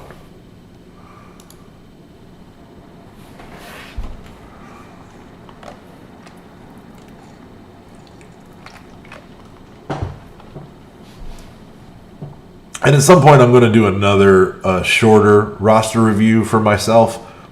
You know, that I got more clicks on that 10 million TCP roster review than I do anything. But it's 2 hours long. I just really went on. I gave my thoughts on every single character, and it was just too much. So as soon as I hit another decent milestone, like 10, I think I've already hit 10 and a quarter. So maybe when I hit 10.5 million, I'll do it again, and I'll keep it to 10 minutes, right? We won't go into every character. I'll just show off the roster, say hello, and move on, and explain my overall how I build and where I prioritize.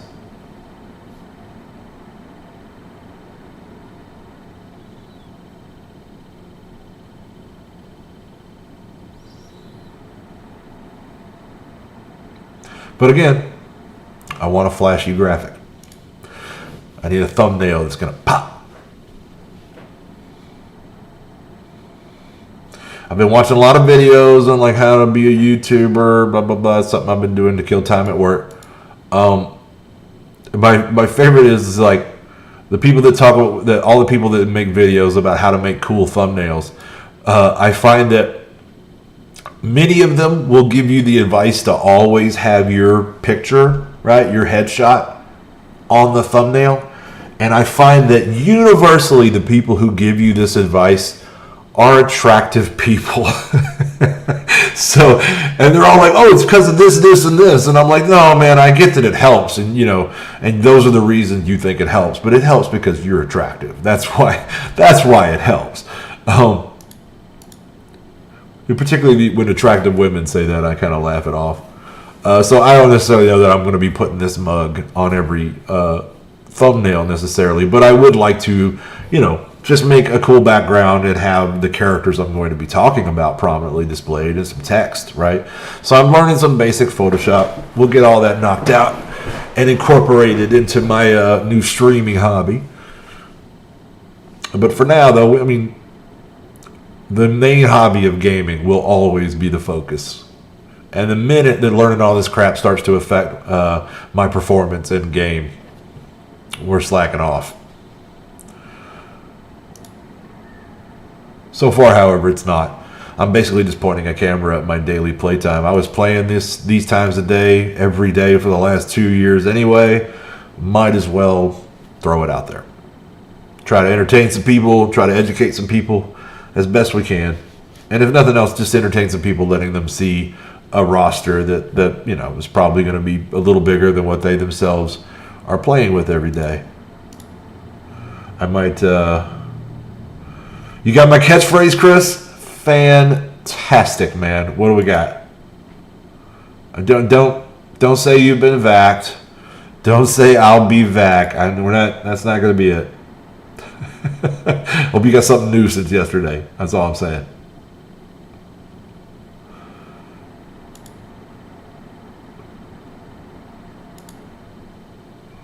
I think we need to workshop it, get it around, let other people get some input. We'll see what we come up with.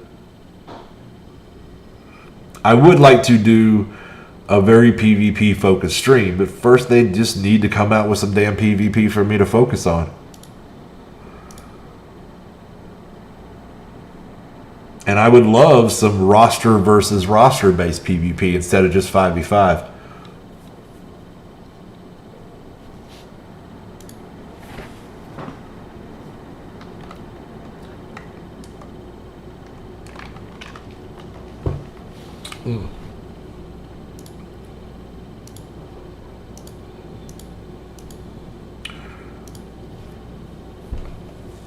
I think the mask will be here soon. I could PvP in the Crossbones mask. I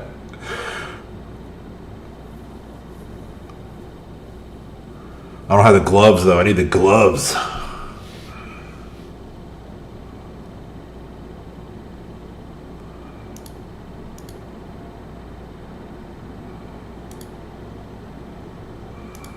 And that'll do that from there.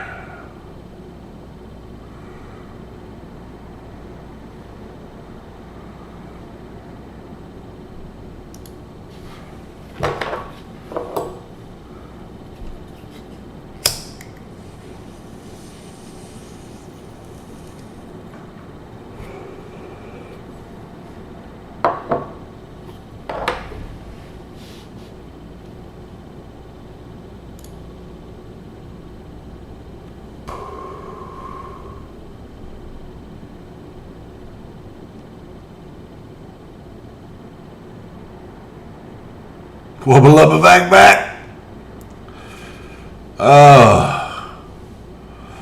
It's not bad. Still a little silly. I'd rather do a straight up wubba lubba dub dub.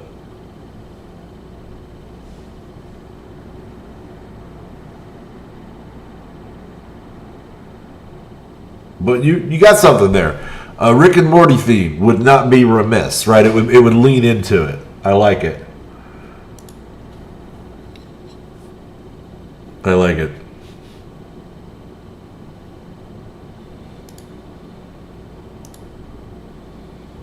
Sure, let's do it the dumbest way possible because it's easier for you.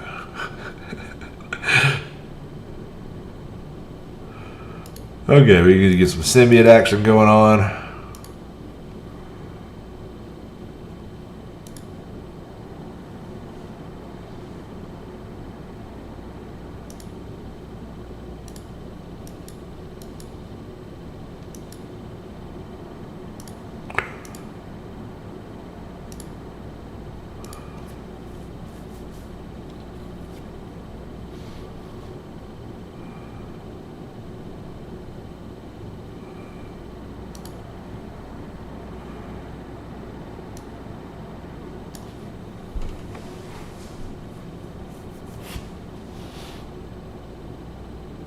There we go. Where's my cursor? There we go.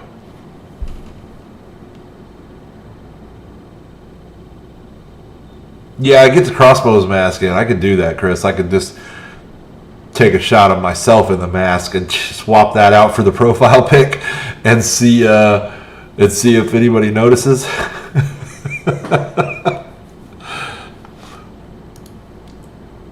And also, yeah, I could take a shot of myself in the mask for like a, you know, that would be a way maybe I'd put myself on a thumbnail, right?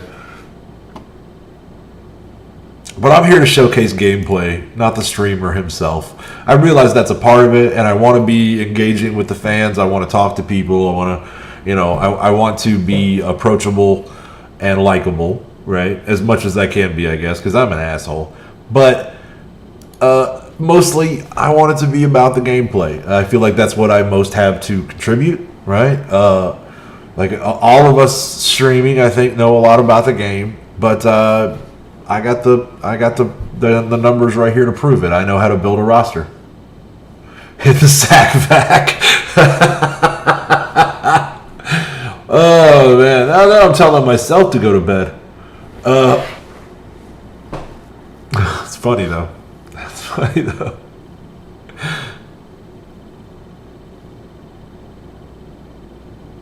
I can end every stream with that for sure, because that's usually what's happening. I'm either rushing off to work or going to bed at the end of the stream.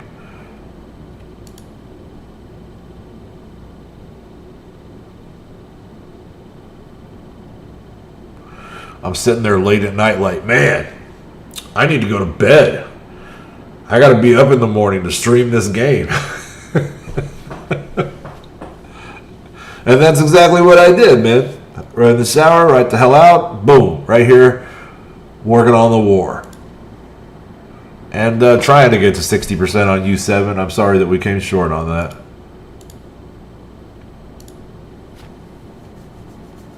But, you know, there was a time not that long ago that we couldn't even do U7. Or we could barely do it at 30.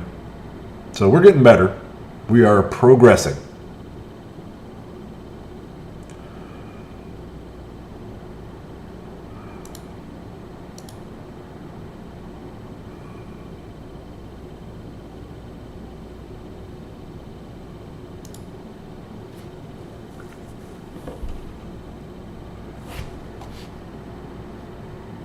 So devastating. So devastating. These symbiotes. Great addition to the game.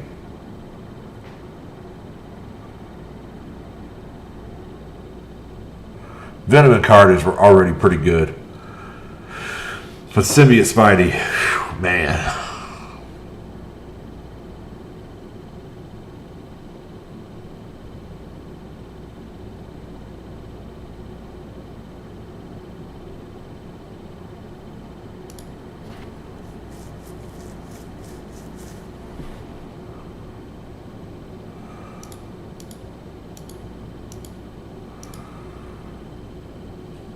All right, we'll get to 7 and then we'll... Now let's go ahead. Let's go ahead and lose a few.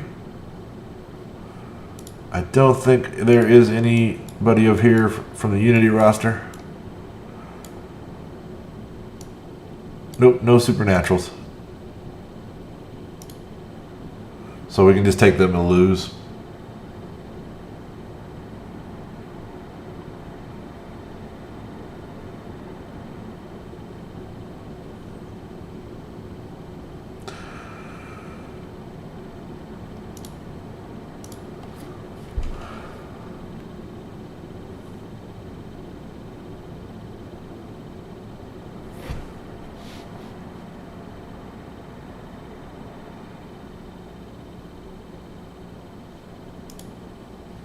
Oh, I'm about to win this fucking thing because I'm an idiot. I'm an idiot.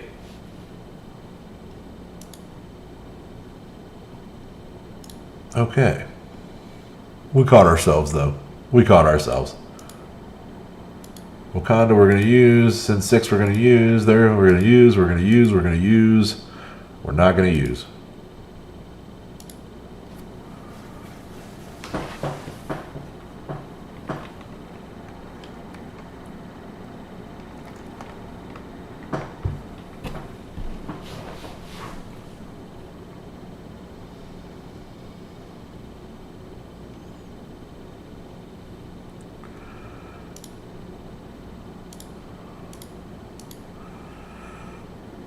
I am a creature of habit.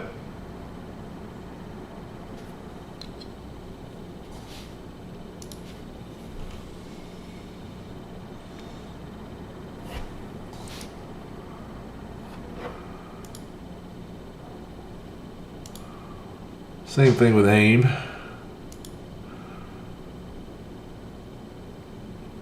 We're just losing these down to drop in tiers because we don't really care about point multipliers. So what we want to do is just lose down so we have easy autoplay victories that will go fast.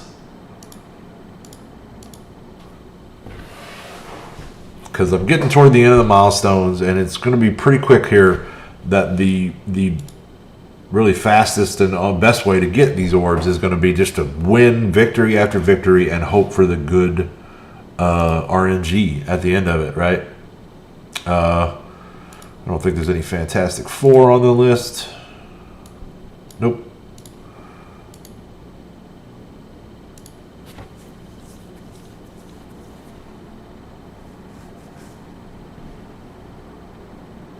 Ooh, that sounds cool as shit, Thomas. That second part, I don't think they're going to do that. That sounds like it would be way too complicated for them to do when most of them are working from home. It kind of sounds like it's way too complicated for them to do anyway. I feel like a lot of the people who were involved on the technical aspect of building this game are gone, and that these guys are just running a program and plugging stuff in.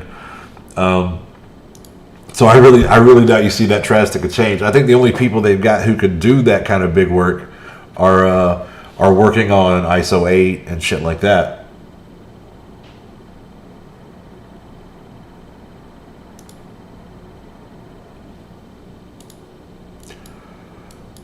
Alright. Also no Inhumans. But it sounds like a damn fine idea. I'm not very familiar with the character Anti-Venom. But yeah, bring them on. You know.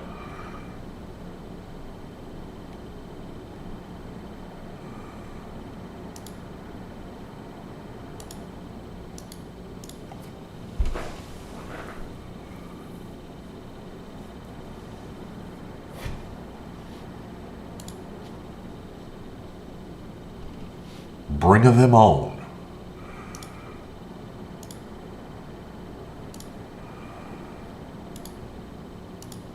And we can lose with shield because we don't need any of them. The only shield that are in the Unity are Captain America and Black Widow.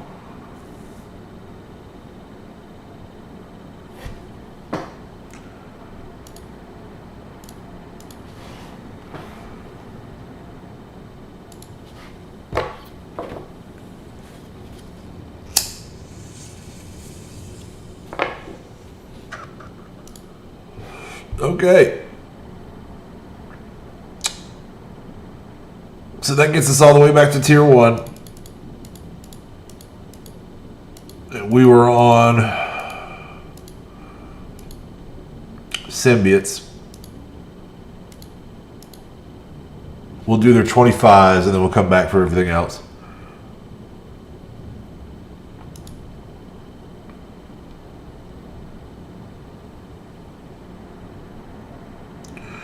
Oh man, bringing Phoenix to city nodes, that would save my ass in Dark Dimension 3 right now. That would be super sweet. But I don't think I still don't think it's likely, but it's a great idea. I would submit it. But who knows, maybe they'll like it as much as I do and do something with it. We can hope. We can hope. Yeah, same thing for Chris's 1v1 war idea. I fucking love that idea. You know, make it last 2, 3, 4 hours, whatever. 6 to 8 defensive teams. Everybody else on offense. Like, fuck, that would be incredible, man. I would play that shit constantly. Alright, so we're done with their 25s. On to Wakanda.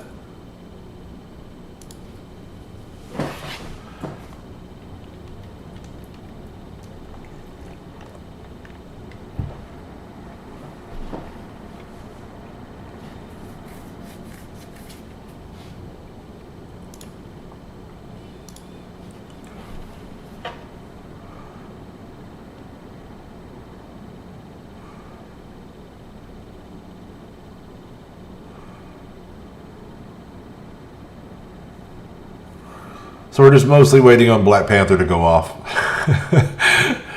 But it's coming. It's coming.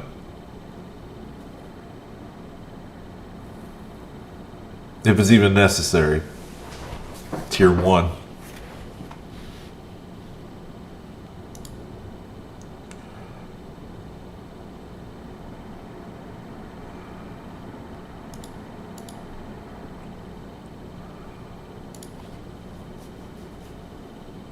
So the only Unity character on this team is Black Panther, but we're just going to knock out some quick ones. We're going to be doing this all day, and we do need to spread it around. As soon as we get the last milestone for the using Unity characters, which I am imagining will be some point tomorrow or the day after, then we just go straight to using everybody. Probably be in a new Blitz by then.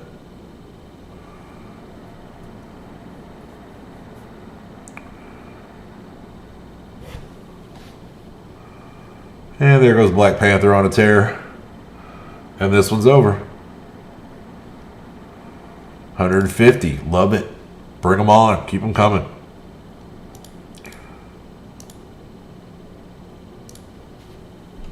Keep them coming.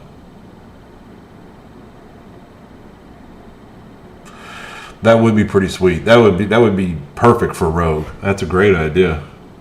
I don't know when they're going to add her. Probably Beast is going to be the next X-Man we see. And they're going to try to work up some kind of a raid-friendly combination for them. Because that's their only thing they're weak at now. They're not great for raids except 1 or 2 nodes. And then you're always having to refresh Phoenix. Or even worse, not take Phoenix. And they're just not as good without her. But hopefully with the addition of a Beast, they can survive without her and do well.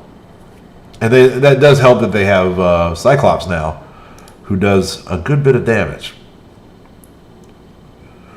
Unlike, unfortunately, Wolverine.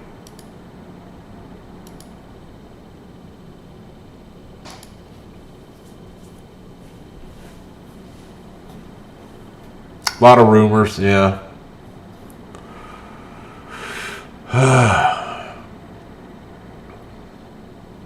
I am not going to be a rumor guy. I hear them. I really rarely spread them, but I did buy into the fact that Coulson was coming ahead of time, right? I did on that, so I can't deny that.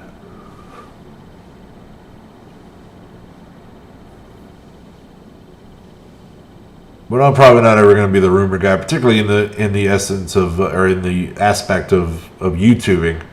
Like, you'll never see me making videos about rumors or try to do clickbaits kind of stuff. It's not really going to be my thing.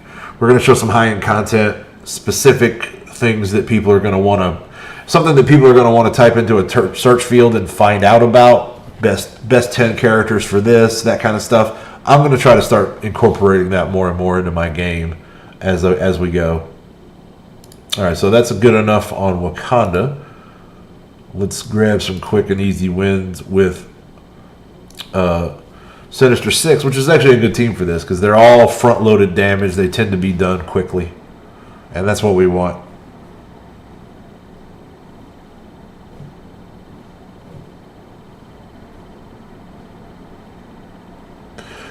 I really would like for the for the release cadence of characters to slow down a hair. I think 2 a month would be perfect. And that's what they said they're going to try to do, but I don't know. They're probably going to lean toward 3 more months than not. But I agree that they should finish the teams they've freaking started. I don't necessarily know that they need to do every X-Men. There are a lot of fucking X-Men.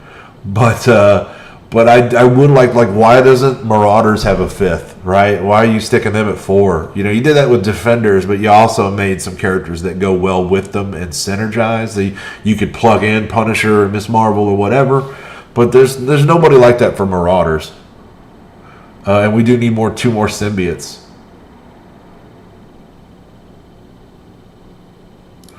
Well, I don't use any symbiotes on Sinister Six anyway, but having Doc Ock would be fantastic because, I mean, that's what everybody thinks of as the leader of the Sinister Six is Dr. Octopus. You know, I mean, like, I don't know.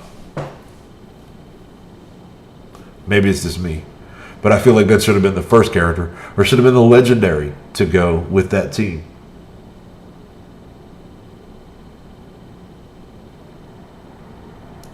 A Legendary Doc Ock would be sweet.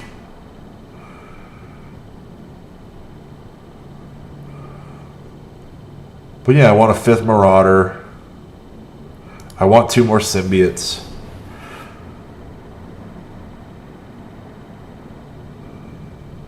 Oh yeah, well,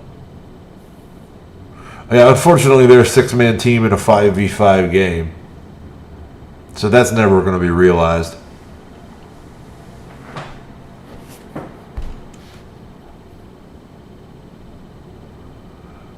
But with the setup I'm looking at here, I would have left off Green Goblin. I would have left off Green Goblin and put in Dr. Octopus instead.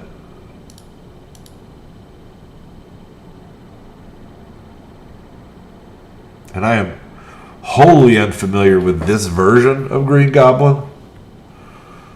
You know, I'm old, so I was all about. I was the guy. I looked at the guy in the funny tights that was riding around on the glider. That was the guy I know.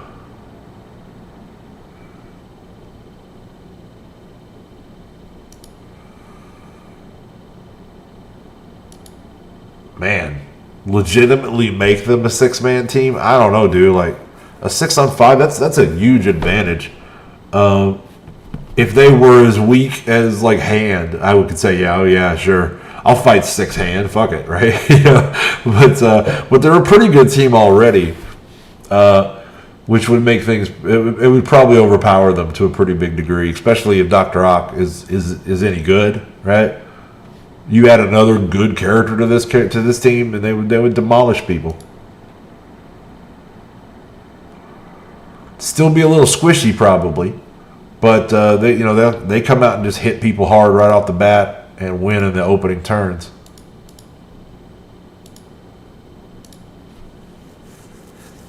Like, by the time you get to Vulture's Ultimate, everybody should be just about dead, or you're probably not going to win after that.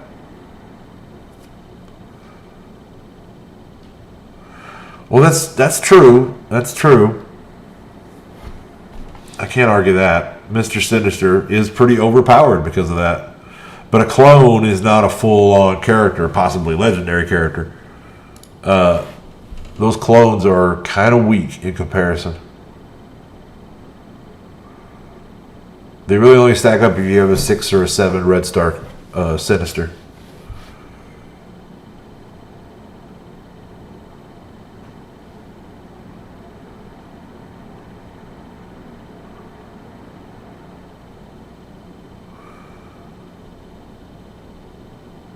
But they can do 6 because they can hold up to 10.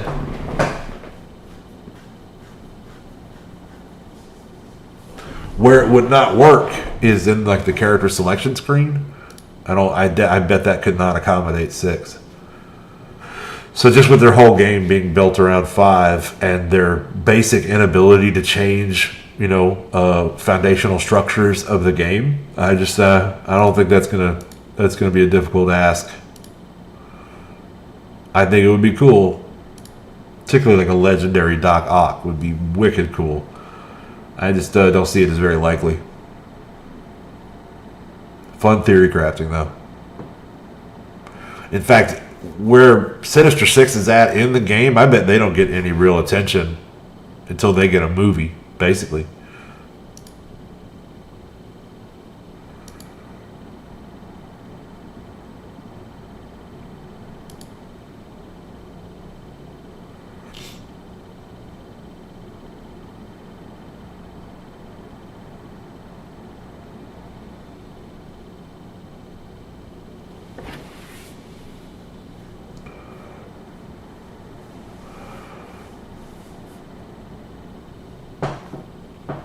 Okay. Yeah, that'd be one way to make it work. I just think if they were doing that, they'd be teasing it. I don't think they're doing that. Like I say, that team is in pretty good shape. They're not hurting. There are teams that are hurting worse. Ravagers, probably worst of all. I saw Tana was arguing that Hand probably is getting the next rework. And I can see that. That would not surprise me.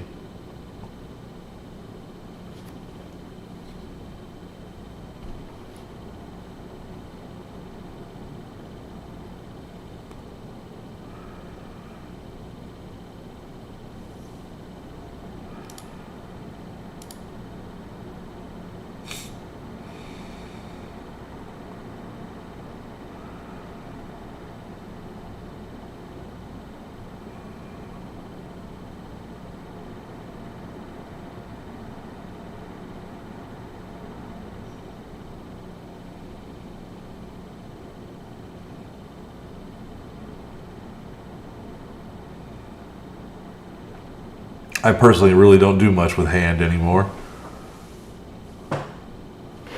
They're fairly good and benched on my roster. They never see the war anymore.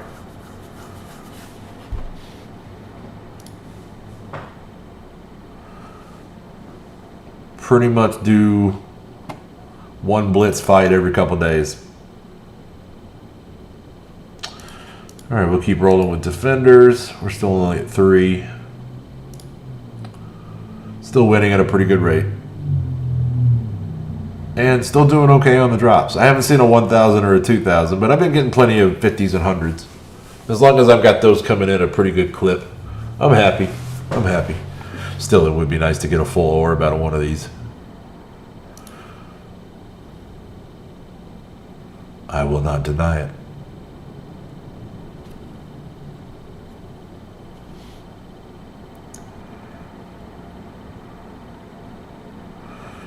Looks like a win.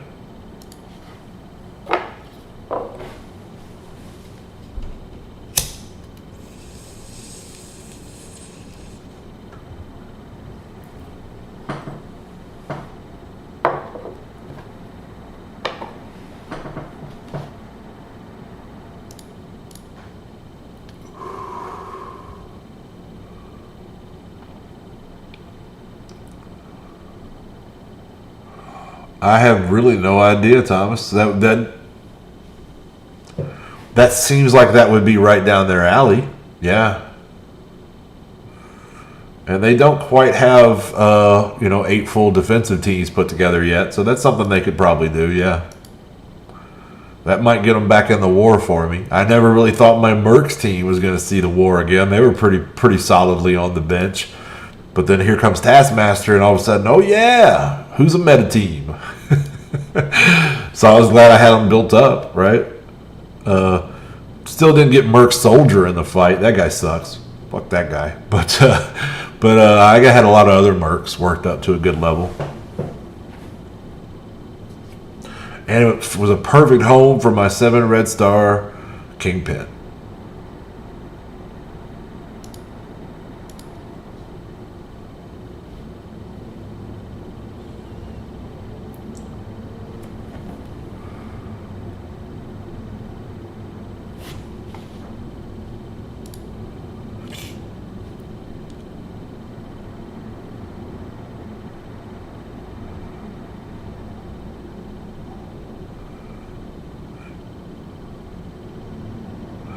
That's a pretty good choice for the 5th. I put Ultron with them on defense, on war, and pretty much everywhere else, right? Marauders is pretty good, but not really, but when you put Ultron in there, he makes every team better, and he really kicks them up to be a good team. And I get some defensive victories with them occasionally, and by occasionally I mean rarely, because like a lot of fights they never attack me. It's preventative defense.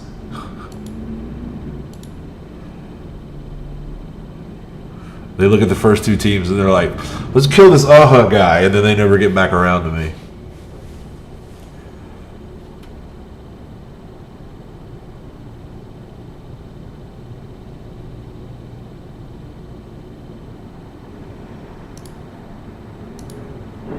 It's pretty much what happened with these with these nobody guys that we just beat.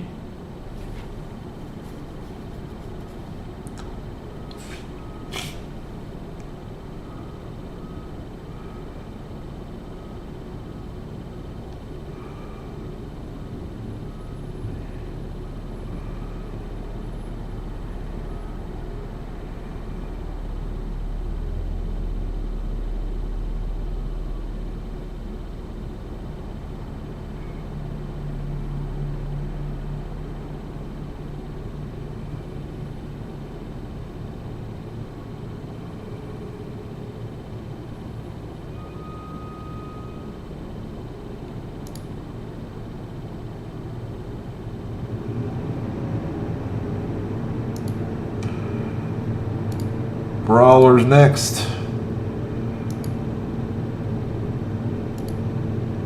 Strange place to see a Corvus.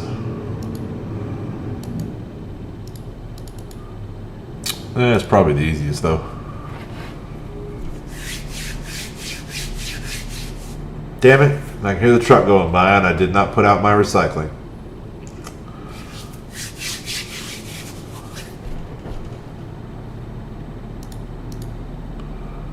C'est la vie.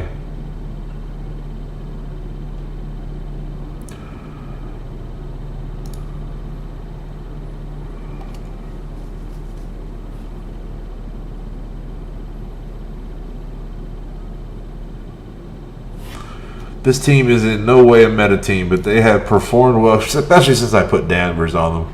They have performed well for me on offense for a long time now.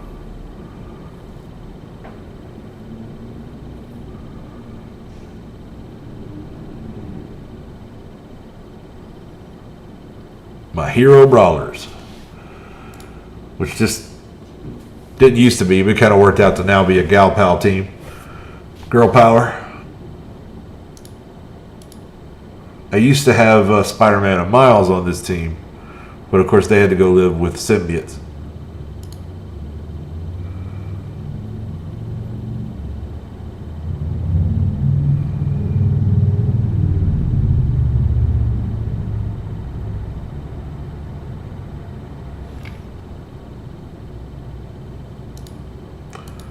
So pushing on, we were just trying to relentlessly grind out Unity orbs as best we can. We're going to do about, it's going to be a long stream this morning. We're probably going to try to push another hour of it. And then I'll open all the orbs and then I got to go get ready for work. And I'll try to grind some more orbs up while I'm at work and we'll open them in the evening stream. And we'll see if I can't get myself to work through these milestones that have all these mini uniques, because that's what I'm after. That is indeed what I am after. I'm going to end up scoring okay on this blitz, just because, you know, we're fighting a lot. But I'm not doing it at optimal levels. And in fact, right now is when we're going to start losing back down.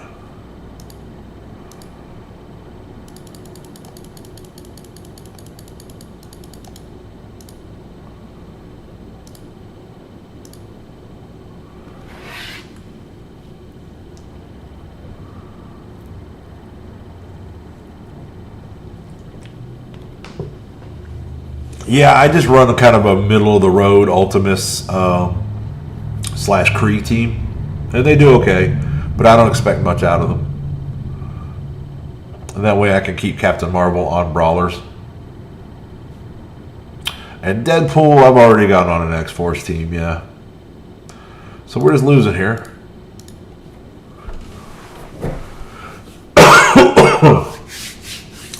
I am just waiting on X-23 to arrive.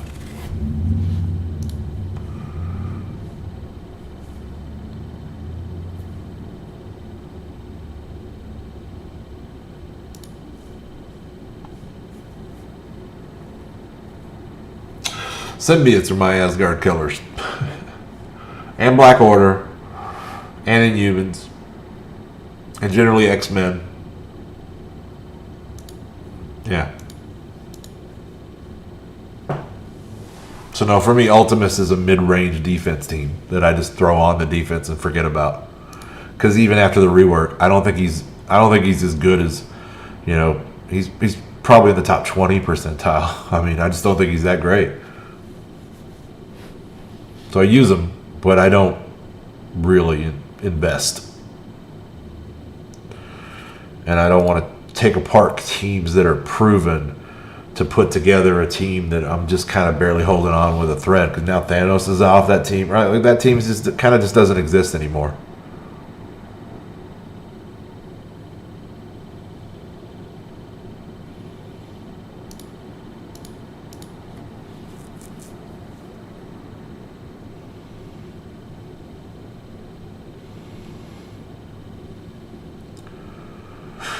Oh, I think I have him at 12, at least. Obviously, I think everybody's at 12, but yeah, I think I got him to go to 13-ish. I don't know, probably 12 though. But yeah, you can see my Ultimates team. That's it. That's it. I don't want to waste good characters on him. He makes the Kree team a little better, right? And if I really want to go with a hot ass Kree team, like my best Kree team, like for instance the Kree nodes in one of the Alpha raids, or one of the Greek raids, I can't remember which. Then I swap in for this team here. I swap in Minerva and I swap in Captain Marvel, and then they're a pretty damn good team there. But I would rather keep those characters on the teams they're on. I might end up putting Minerva on this team actually, but I'm still kind of fucking around with her on Guardians. I haven't made my mind up yet there. But Captain Marvel, no way, man. My brawlers would just go. They would not be useful if I got rid of Captain Marvel there. And even with Captain Marvel, this team's meh, so.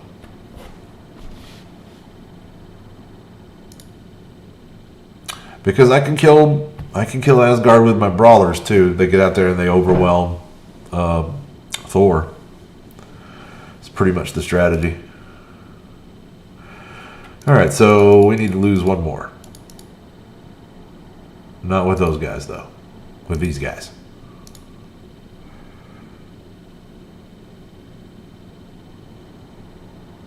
Yeah, I get a lot of production out of brawlers. They do well for me.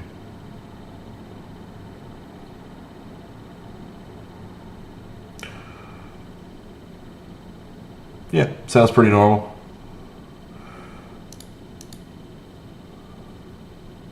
I do end up with no home for Korath, but he fits in well just as DPS about anywhere. He's got the fantastic speed on the opening shot. He's got the status effects. Pretty good character all around. He almost made the cut for Mercs. He used to be on my Mercs team. Okay, so we're going to go back now to Brawlers.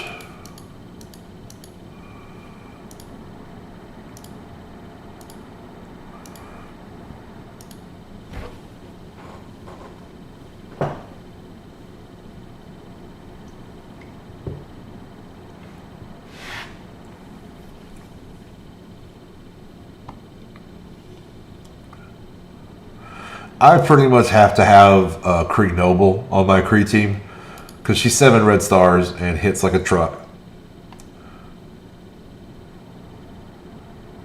And so what I do is I run that Ultimate squad with Royal Guard, but then I'll swap in Minerva for Royal Guard.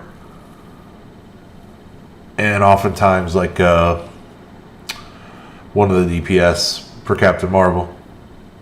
If it's a mode where I can do that and not lose Brawlers. Brawlers is preferable to me.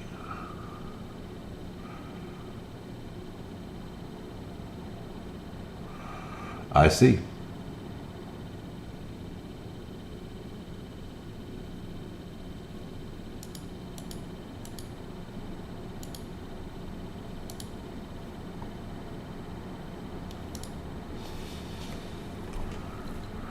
Oh, so Nate got himself a Negasonic earlier.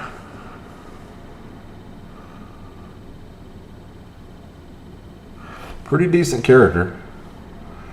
When she gets high enough that she can land it, I really like the damage and the heal block on that opening ultimate. It's pretty nice.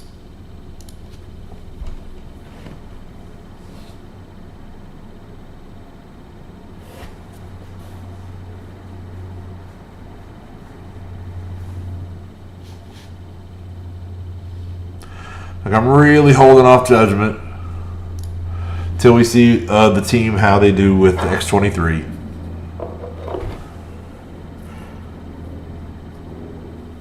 Also, got to get them leveled.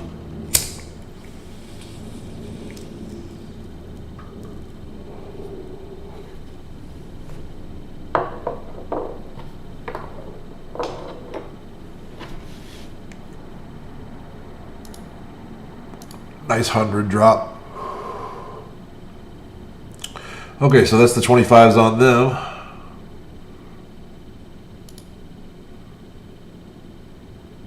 Are you done? Congratulations, man. Let's see how I'm doing. Oh, I'm done. Gotcha.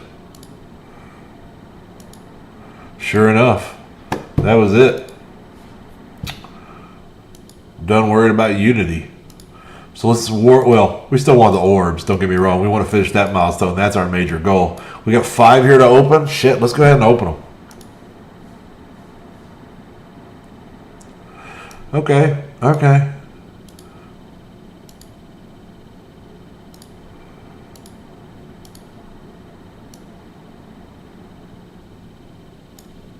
And 4 gold orbs? Hells yeah. Better than $500,000. We'll take it. So good eye, Thomas. You're always spotting what I'm missing. It's always good to have some sharp-eyed viewers around. All right. So let's see how that came out. Got one more. Look at all them alpha flights. Oh, man. Okay, so we're 2 away. 2 away. I want to knock all these out if I can, but we're 2 away. Oh, it's going to be too sweet to get those damn marrow extracts. See, I need these for Symbiote Spider-Man. Need them for Carnage. So I'm going to need a ton of them. And I just spent a ton of them on Captain Marvel.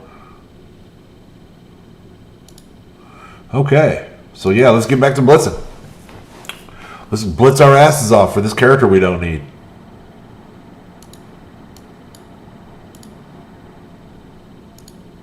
Because that is what is happening here. Alright, well, let's see then. Everybody who has not done a battle.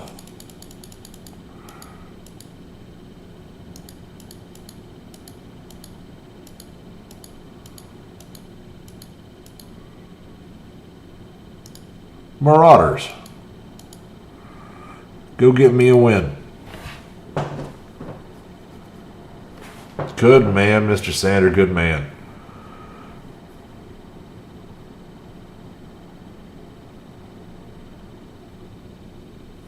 All right.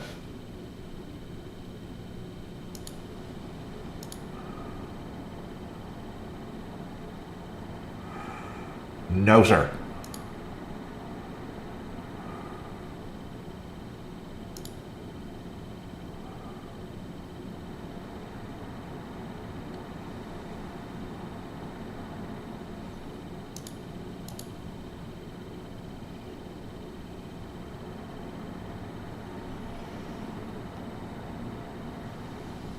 I think of the two, I'd rather have a Thanos. I've already got... Here we go.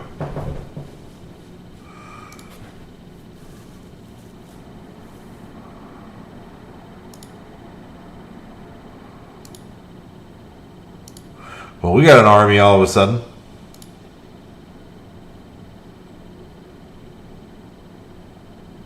Yeah, I bought all the Unity Orb offers that have come along.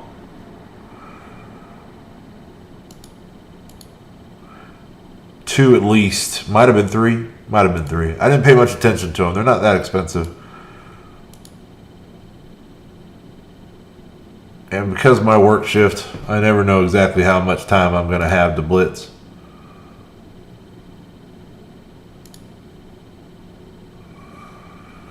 We're doing okay. Yeah, and I definitely want to get all of those offers. I definitely want to get all those milestones. Because those mini uniques are just too hard to get by any method. So any chance I can see that I can get them for what seems a reasonable price to me, I jump on it. All right, so moving on. Who has not had a battle? Who has not had a battle? Black Order. How about you just destroy somebody really, really fast?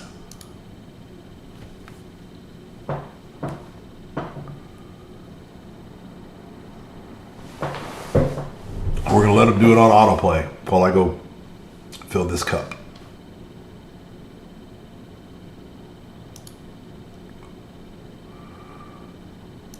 Blood out. Look at that. One-shotted bullseye, people. One-shotted bullseye. With a basic.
How do we do?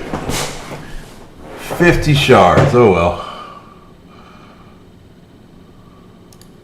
Yeah, we're probably going to get there with no problem, Thomas. But getting there for me means that I can slack off of this relentless blitz pace. And if this is going to continue to be for characters that I don't need, I'd like to do that.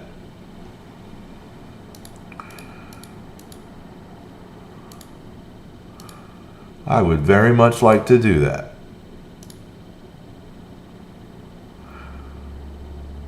Clearly, it's not an issue of charges. I've got plenty of blitz charges. It's just the time. I am at this very moment neglecting things around the house that really need to be done.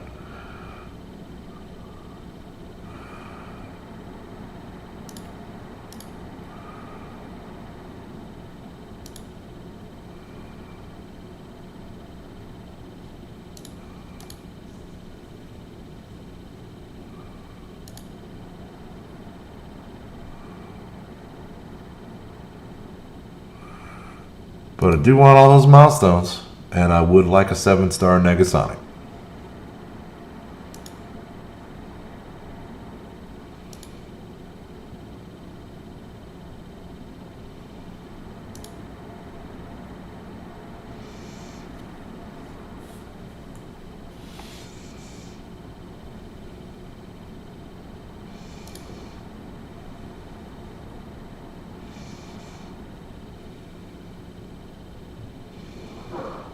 So yeah, I will stop the frenetic blitzing, and we'll quit buying offers as soon as I finish up that milestone, because I'm not really getting much out of the Unity orbs. I've only gotten I might still blitz for them, but I'll probably stop buying offers.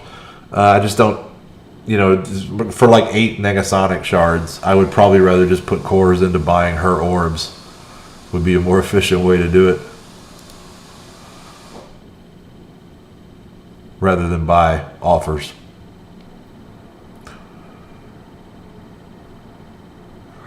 Because they have an orb for her, I'm pretty sure, like one of those 650 cores, an orb offer. Like, I think it's Big Boom or something like that.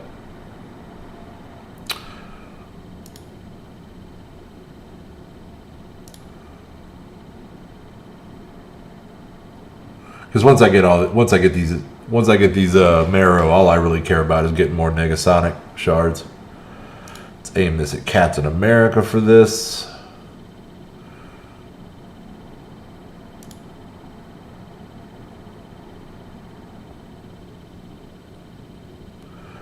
Good deal.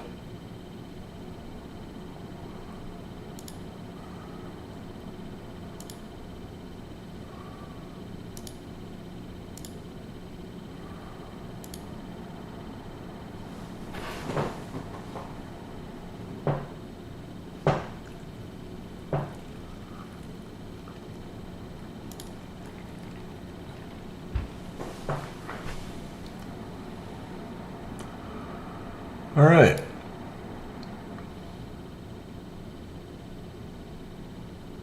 Looks like everybody's had a crack.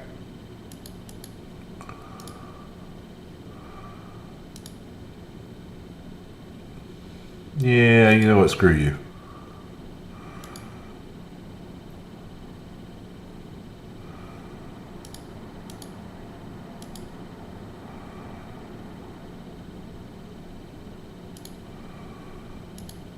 Nah, I don't like it.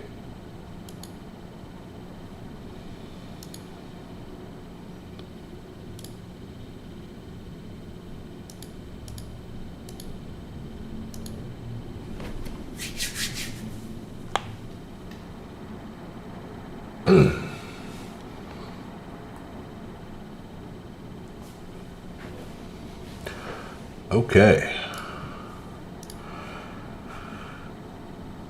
Commence to the takedowns.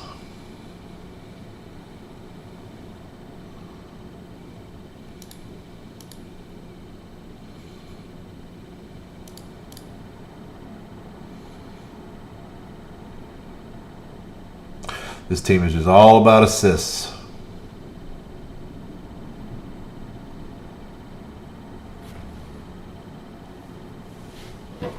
Another 100. Keeping them coming. Keeping them coming.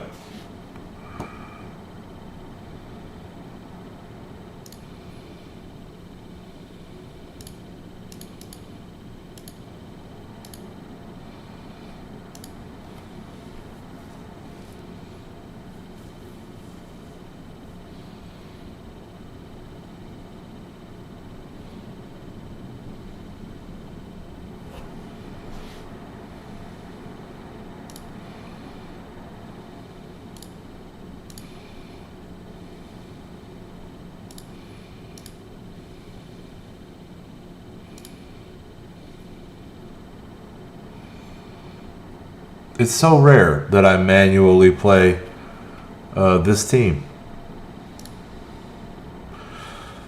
That's the thing about you put a lot of time and effort into raising up your defensive war teams, and then you never play them. You just get to enjoy that. Oh look, I got 3 defensive victories today. You know, which is not the same. It would be nice if you could literally watch people face plant on your team. That would be awesome.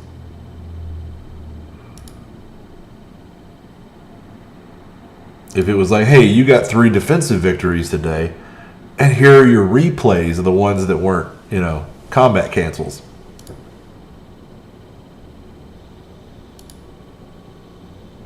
That'd be pretty sweet.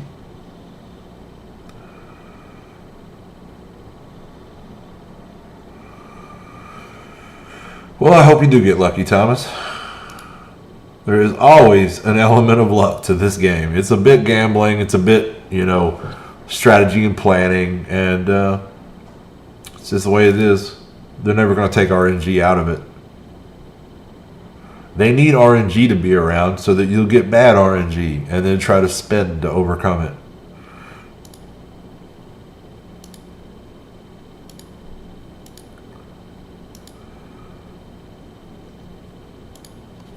A little heavy on the tanks. That would be lovely. Probably not going to happen, but it would be a nice quality of life feature.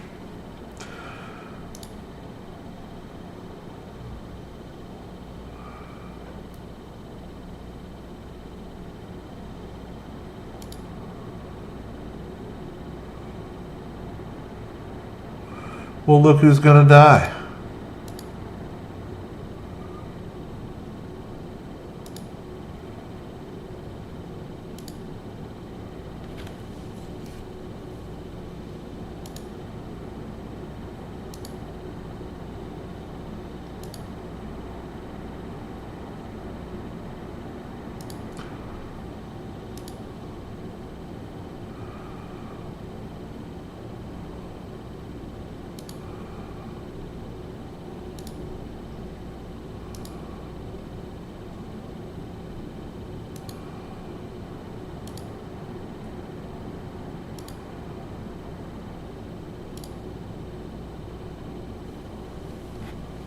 So if anybody out there would prefer game sounds in the absence of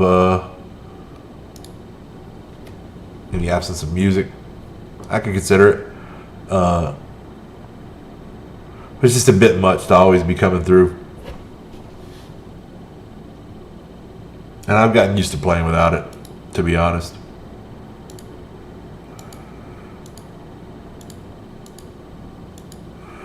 Because it was, for the first 2 years or so, was definitely, oh, we don't want to use this team, hang on. It was definitely a game that I played mostly on my phone, in public, right? At work, shit like that.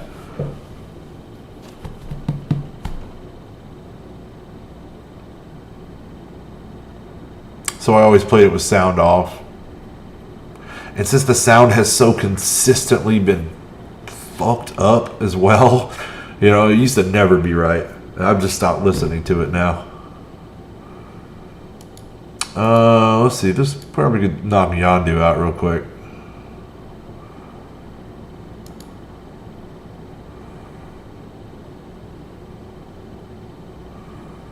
But with that positioning, probably gonna hit.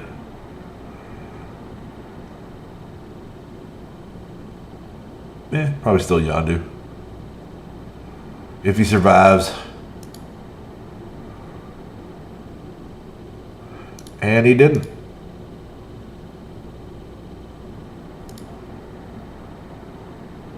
So with that team, it's really, you're just trying to hit somebody in the middle that will give you all the splash damage to all the people. You know, and it's less about which character is, you know, more priority. But it works well. That new Brotherhood team, that composition works very well.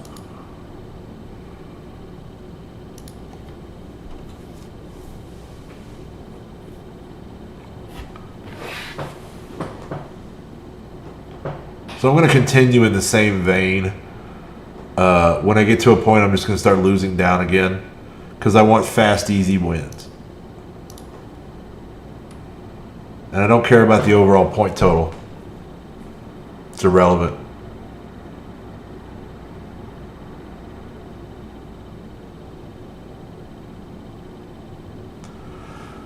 All right, why not?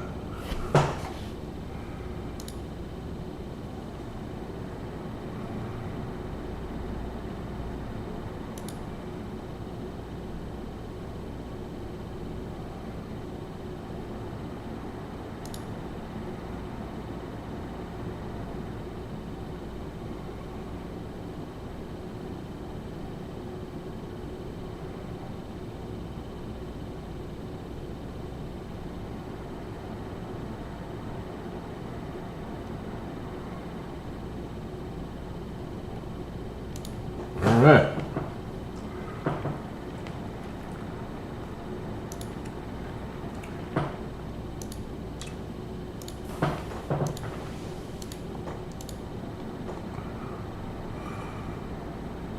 It's a strange shield team,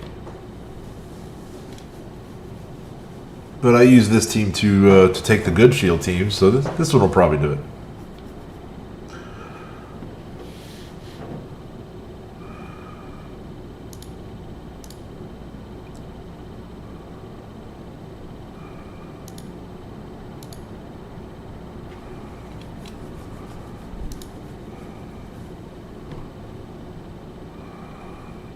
Winds of Watoon to try to get rid of that taunt.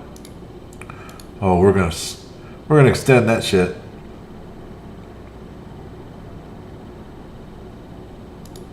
Not good enough, Frank.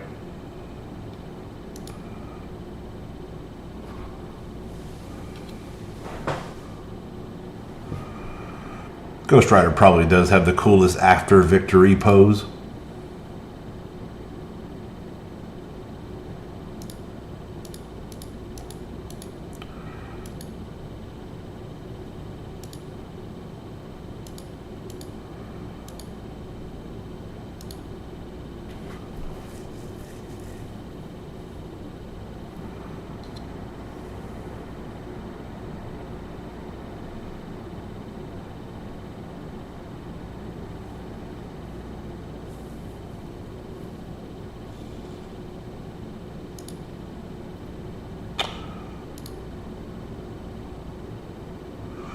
Nice.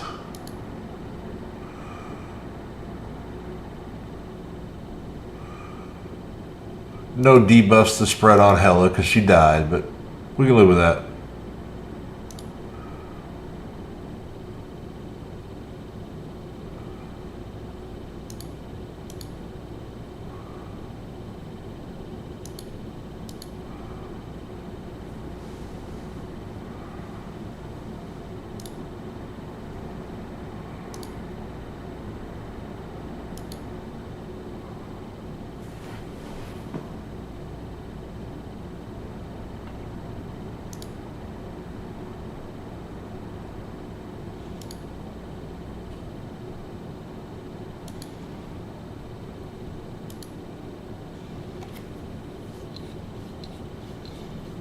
Go Asgard.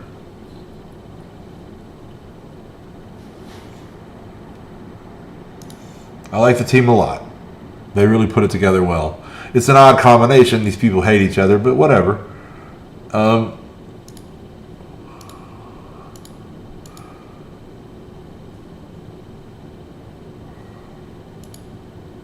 thought Hela was the weird one to put in, but they done it with Wakanda already, right? Slip a villain into a hero's team.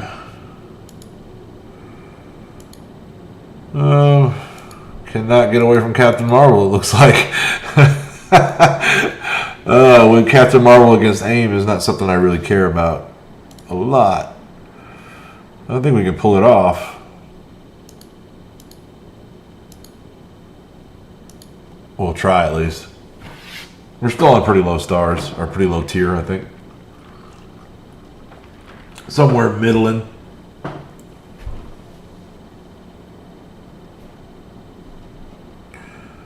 We'll get what we can get. Let's go right at her.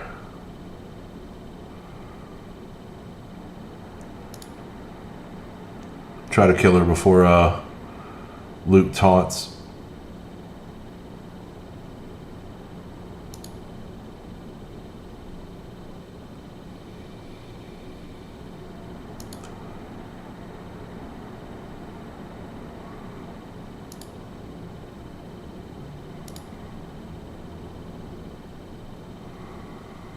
Oh, I gotta try to save monstrosity. There we go.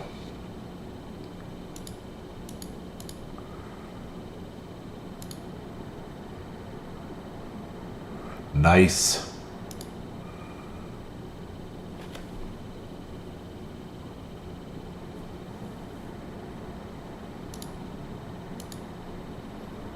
Yeah.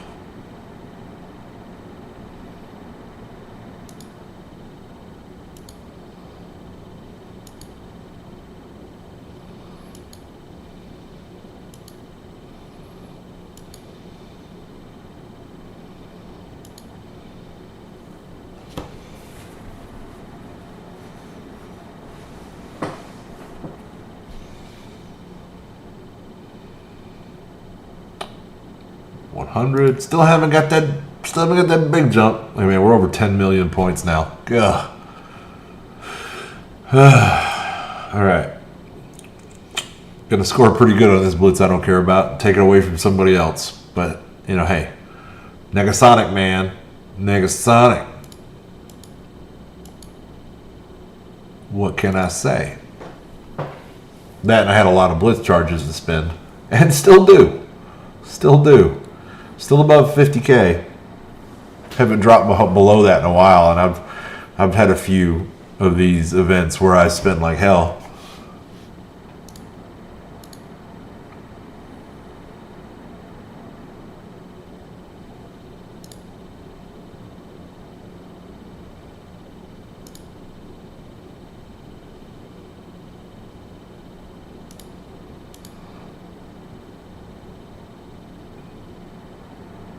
So again, I don't even bother taunting.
That wasn't even fair. We never even got to the meat of the DPS.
Right. And they go down in a blaze of glory.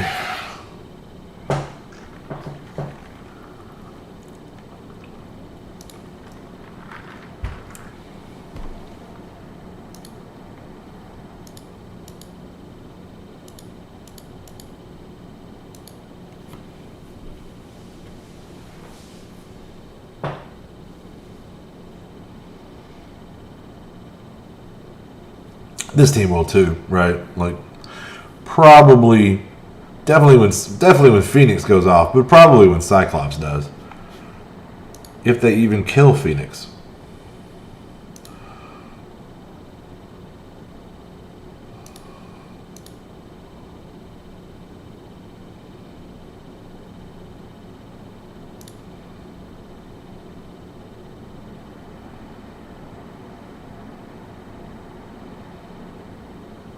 So I'm starting to think they won't. I am starting to think that they will not.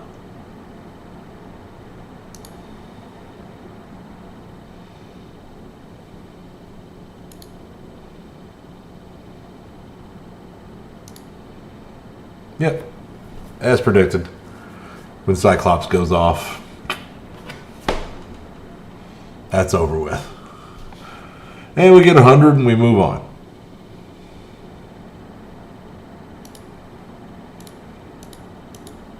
So it's going to be harder to get orbs now because we're not getting the benefit of the Unity character milestone. So, yeah, creative differences. I think you said it was. Seem to recall that being what it was. So we're going to have to probably blitz harder for a day or two. Because we're really going to be relying on the RNG now. How many of these shards do we get at the conclusion of a win? Oh, man.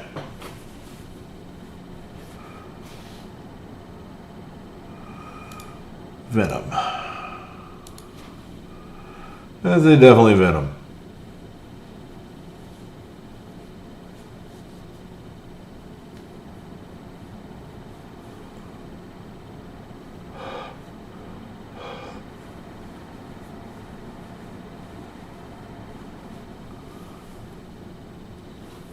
I am hard on spectacles.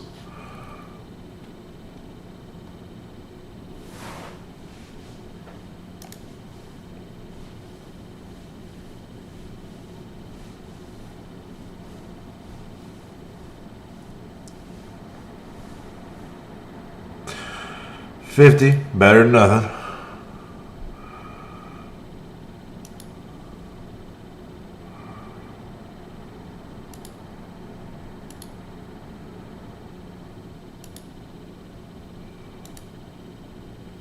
Oh yeah, screw that.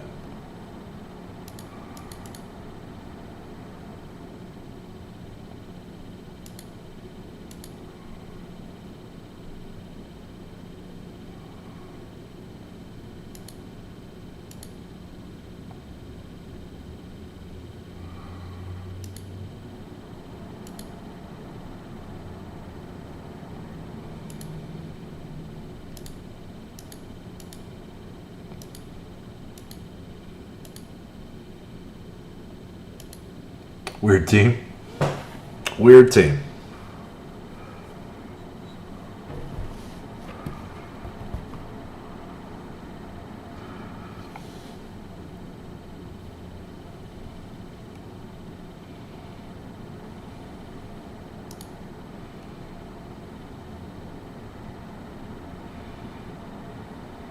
Weathered that okay.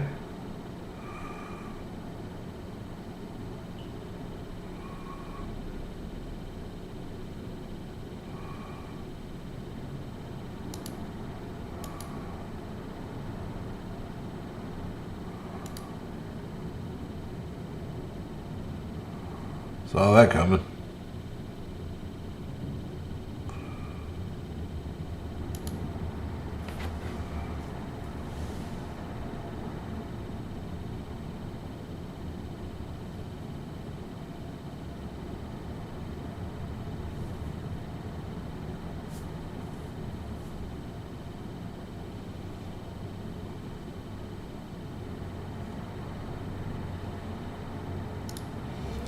All right.